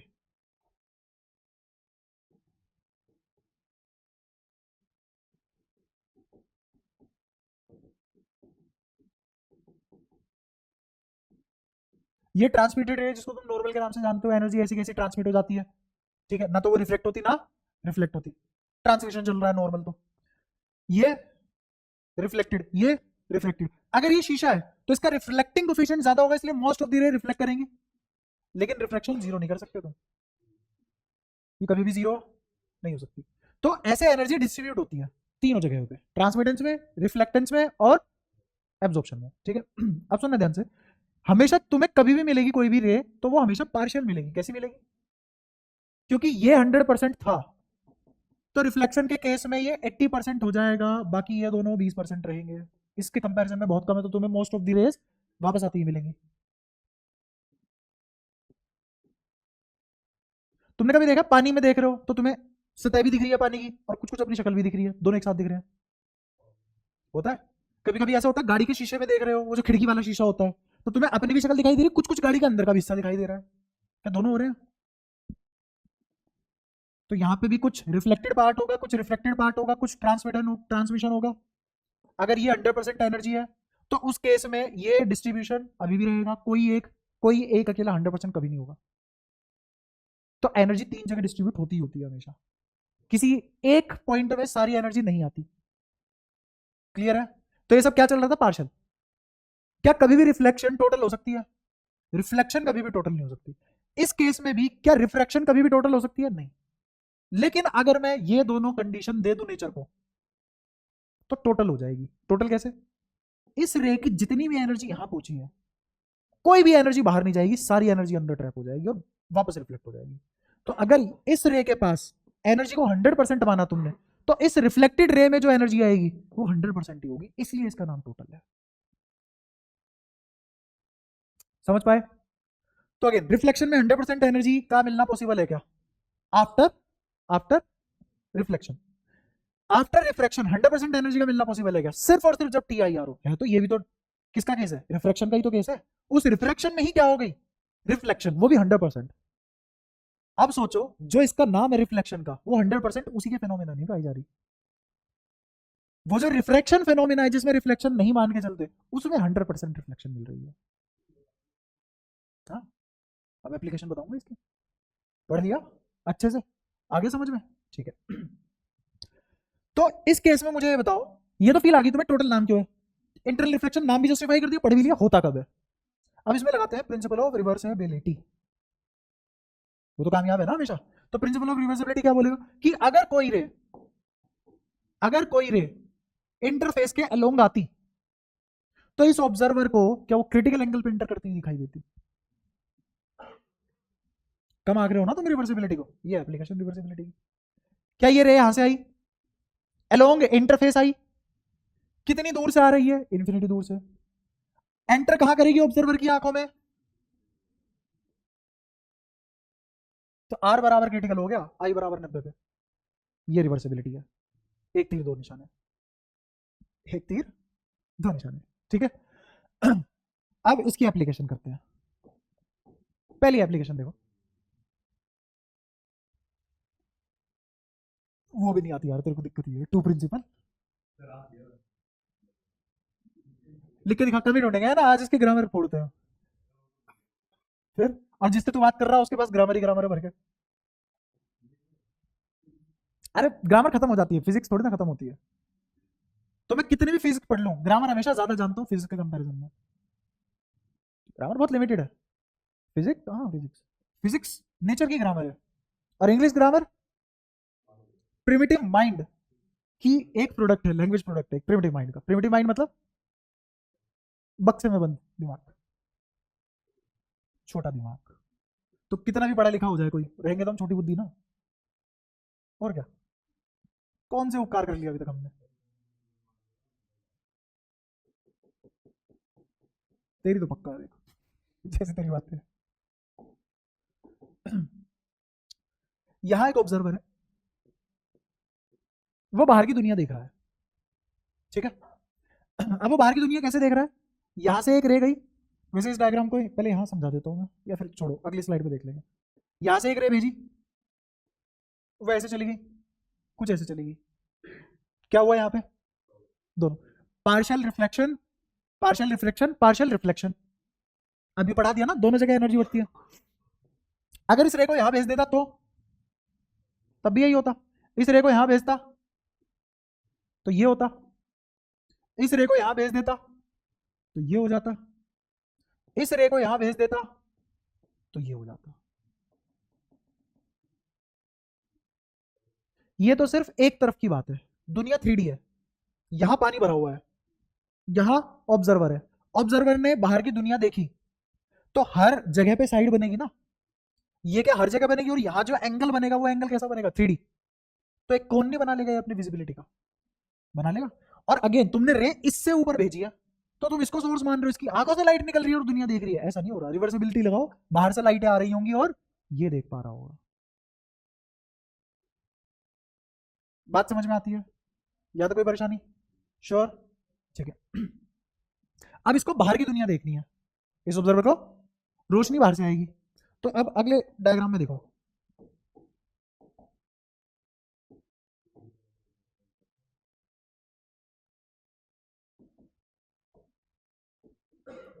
मैं पहली ही लाइट कहां से भेज रहा हूं?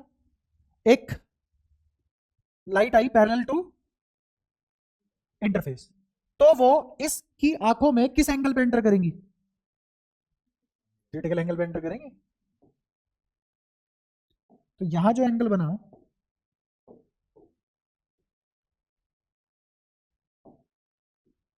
क्या ये थीटा सी होगा? और ये एंगल ऑफ इंसिडेंस है क्या? हाँ। यहां नॉर्मल होगी, आई बराबर 90 होगा, तो आर थीटा सी हो जाएगा। रिवर्सिबिलिटी क्या लगाया? रिवर्सिबिलिटी। इससे आगे अगर कोई रे आती है, वैसे इससे नीचे से तो रे आएगी, तो वो तो फिर अलग ही सीन हो गया। बाहर की दुनिया देखनी है ना इसे, तो इस आदमी के लिए इससे फालतू कोई रे नहीं आ सकती। वो पानी के ऊपर की दुनिया नहीं, वो फिर पानी के नीचे वाली दुनिया से रे आ सकती है, ऊपर से तो नहीं आ सकती। ऊपर से हद से हद जो इसके पास रे आ सकती थी वो पैरेलल आती।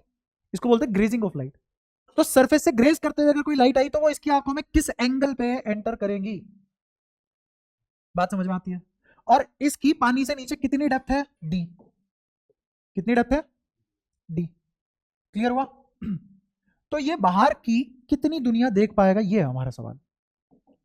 Question is how much outer world he is able to see. बताओ। दोनों तरफ क्रिटिकल एंगल ले लिया। तो कितनी दुनिया देख पाएगा ये बताओ मुझे तो, आम भाषा में।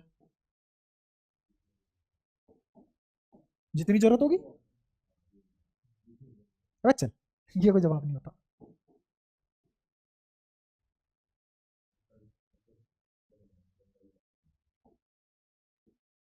वो तो उम्मीद है ही तेरे से।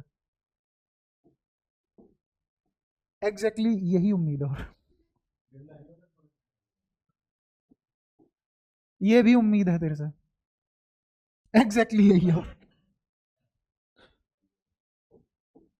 ये भी उम्मीद थी तेरे से। अरे एग्जैक्टली, बहुत प्रेडिक्टेबल नहीं है?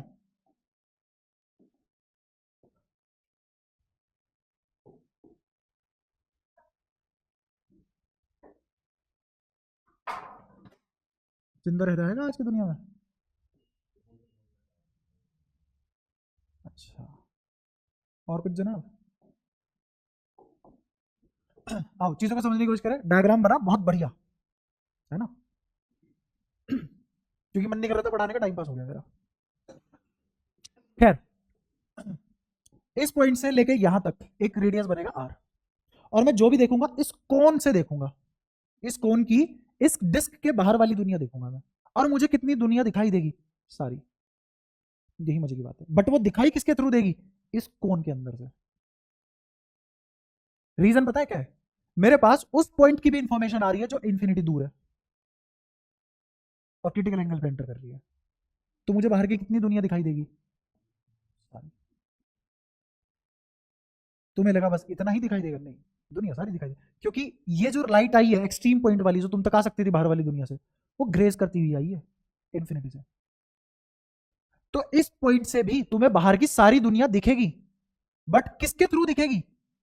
इस कोन के थ्रू। यहां तुम्हें सब क्या दिखाई देगा? अंधेरा, क्योंकि सोर्स तो बाहर है, अंदर थोड़ी ना है। तो मैं, तुमने ये क्यों नहीं बोला कि सर यहां से भी तो कोई रे आएगी और वो तो पक्की बात है रिफ्लेक्ट होकर एंटर कर जाएगी इसकी आंखों में? ये क्यों नहीं बनाया आपने? अरे अंदर रोशनी थोड़ी ना, रोशनी बाहर है। यहां सन है क्या?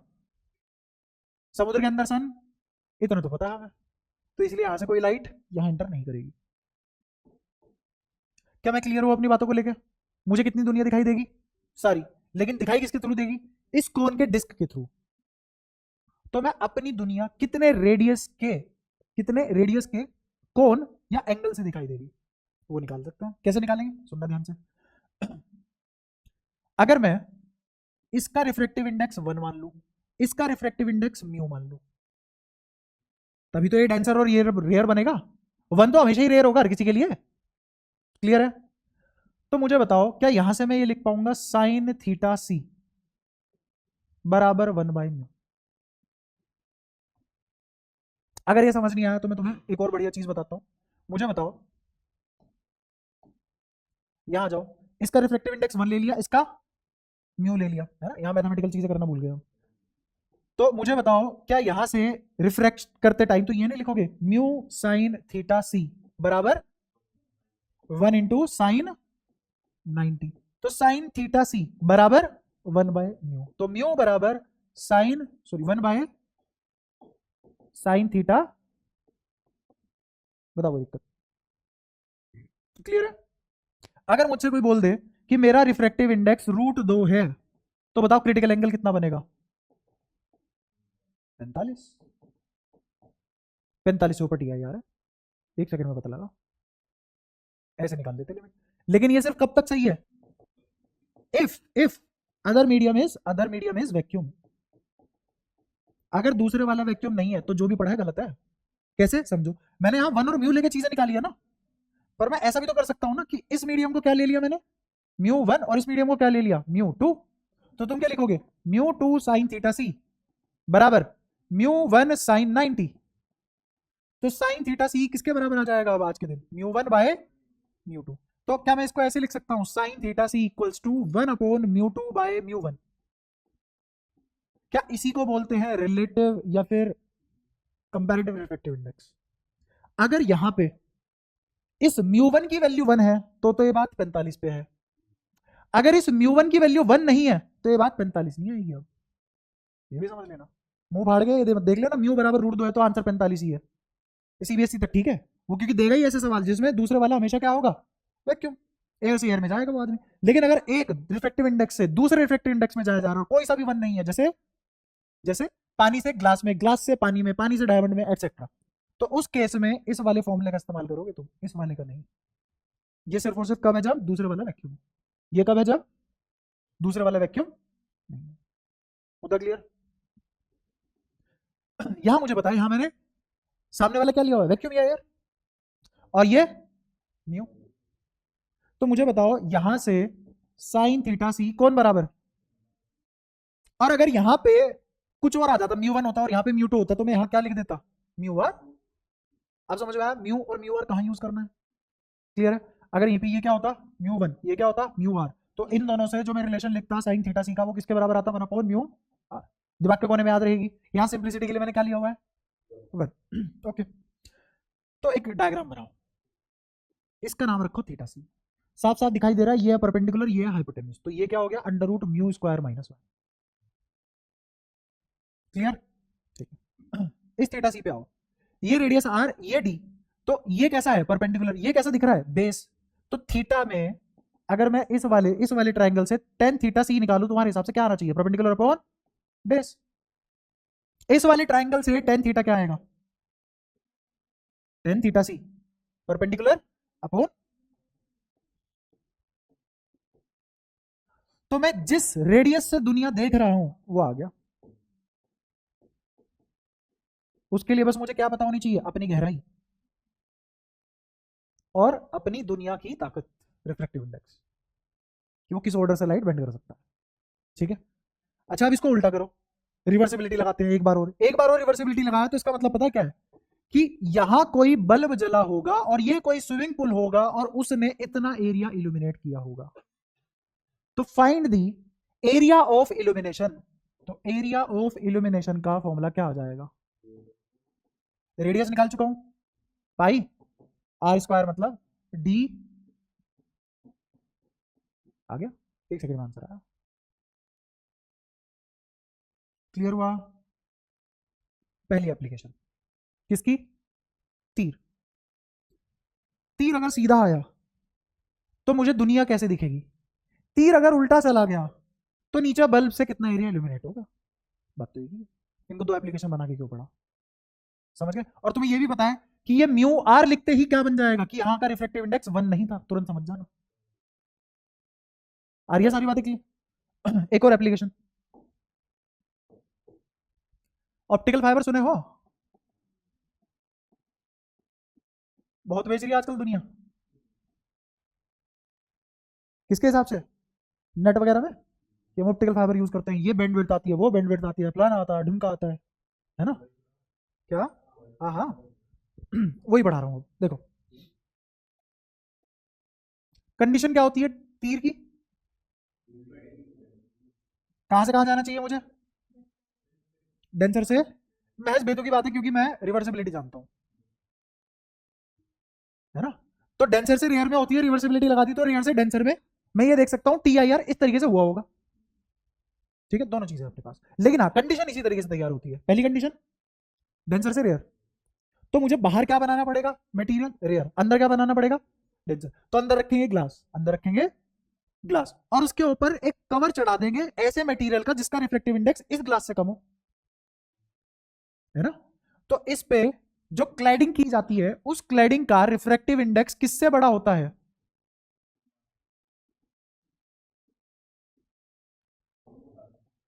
ज्यादा होता है, सॉरी कम होता है,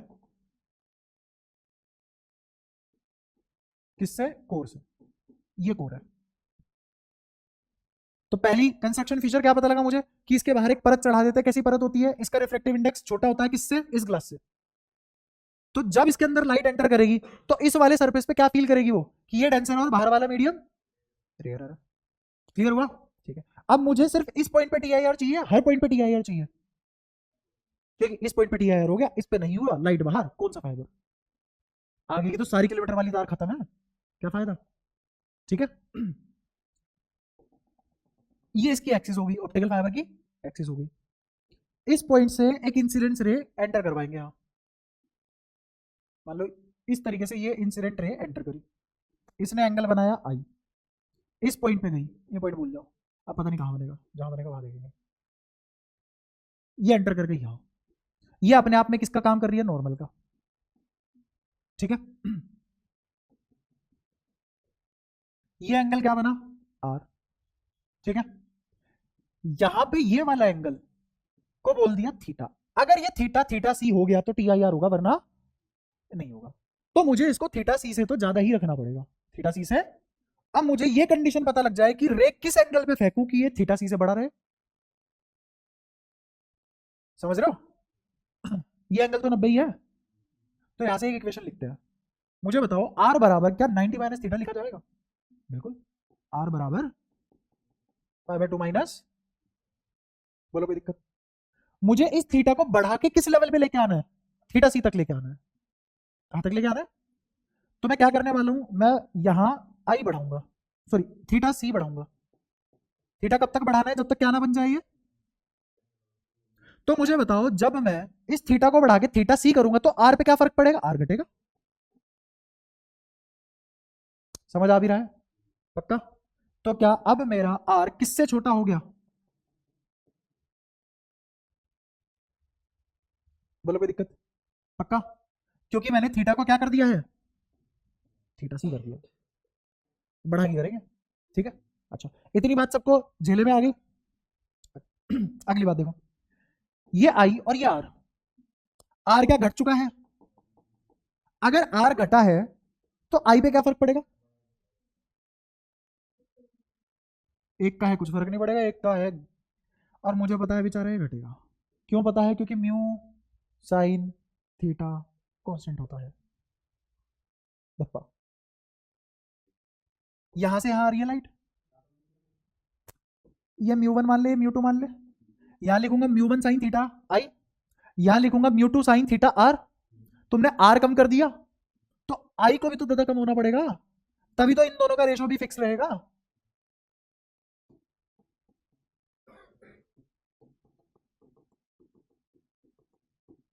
बताओ, ये तो कांस्टेंट है, लिख दो कांस्टेंट। तुम कह रहे हो तुमने आर को क्या किया? कम कर दिया, तो आई को घटाना पड़ेगा बढ़ाना पड़ेगा कांस्टेंट रखने के लिए?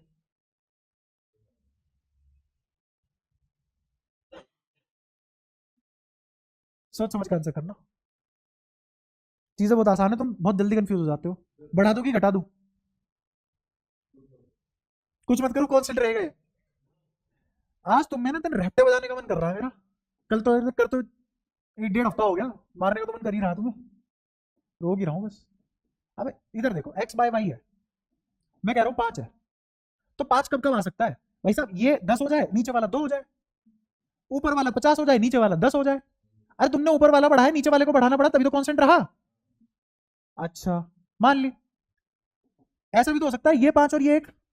अबे जब तुमने नीचे वाला घटाया, ऊपर वाला भी तो घटाया, तभी तो कांस्टेंट रहा। ये बढ़ाना पड़ रहा है, ये दिन आ गए। इधर बता दोगे अब?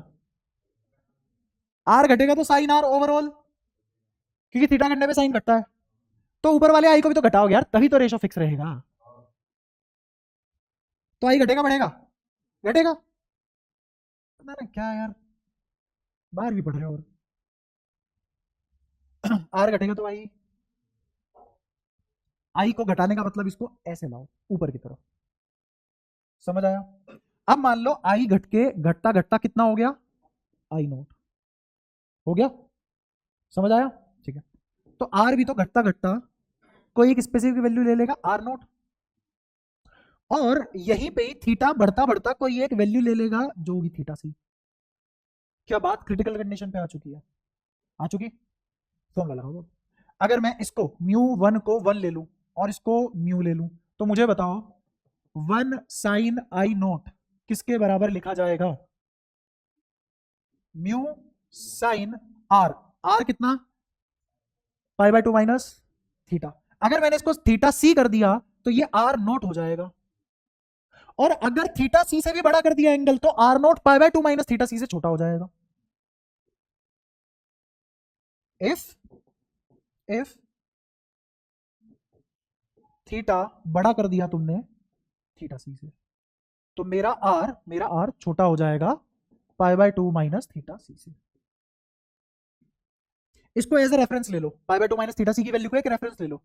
अगर मेरा आर इससे छोटा हो गया तो वो तभी हुआ होगा ना जब ये एंगल बढ़ गया होगा। क्लियर हुआ? ठीक है, तो आई नोट, सॉरी, जब मेरा एंगल थीटा सी हो गया तब तो आर नोट हो जाएगा।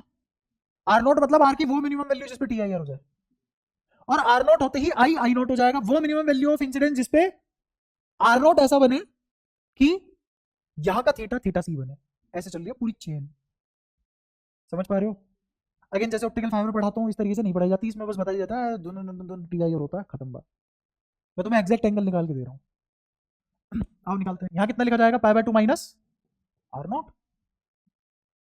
ये रिलेशन सिर्फ किसके लिए ट्रू है? आई नोट आर नोट के लिए है, क्योंकि तभी थीटा सी उपलब्ध होगा। ये क्रिटिकल वैल्यू है, कौन सी वैल्यू है? क्रिटिकल वैल्यू या लिमिटिंग केस। कैसा केस? Limiting case. अगर आई नोट इससे हल्का सा भी बड़ा हो गया तो टी आई आर नहीं होगा, अगर आई नोट इससे हल्का सा भी छोटा हो गया तो टी आई आर हो जाएगा। समझ पाए? अगर मेरा आई नोट छोटा हो गया किससे? आई से, तो टी आई आर है। अगर मेरा आई नोट बड़ा हो गया आई से, तो TIR नहीं है। तो मैं एग्जैक्ट कौन से वाली कंडीशन निकाल रहा हूं बराबर रख के, जहां पे जस्ट TIR वाली मोमेंट आता है। और मुझे पता है अब अगर मैं आई नोट छोटा कर दूं किससे, आई से, आई नोट छोटा कर दूं तो TIR हो जाएगा, लॉजिक ये रहा सामने। क्लियर हुआ? आओ इसको ऐसे नहीं लिख सकते, म्यू साइन, सॉरी साइन कह रहा हूं, कोस थीटा सी, और थीटा सी भी क्यों, आर नोट। बताओ यार कोई परेशानी? पक्का? एक सेकंड, साइन आर रखा है ना हमने वहां पे भाई साहब, एक भी जगह टोकटा नहीं चलती तुम्हारी। आर नोट एक स्टेप बढ़ेगा, आर नोट की जगह रखोगे pi by 2 minus theta c, r naught रखना था भाई साहब। तो एक इसके बराबर आ गया कोस थीटा सी। तो मेरी फाइनल इक्वेशन क्या बनी, साइन, या फिर ऐसा लिखो i naught sine inverse mu cos theta c आ गया। अगर मुझे म्यू कोस थीटा सी मिल जाए तो आई नोट आ जाएगा। और मुझे दो ही चीजें पता है, ये सब नहीं पता मुझे, मुझे सिर्फ क्या पता है, बाहर वाले का रिफ्लेक्टिव इंडेक्स क्या है और जो मैंने मटेरियल सेलेक्ट किया है उसका रिफ्लेक्टिव इंडेक्स क्या है, मुझे ये पता होगा। क्यों? क्योंकि मैं यही दो चीजें डिसाइड करूंगा, बाकी तो सब अपने आप होगा। समझ आया? मुझे सिर्फ क्या क्या पता है, जहां से रे आएगी उसका रिफ्लेक्टिव इंडेक्स, जहां रे जाएगी उसका रिफ्लेक्टिव, इसके अलावा मुझे कुछ नहीं पता। इससे तो नहीं आएगा मेरा आंसर।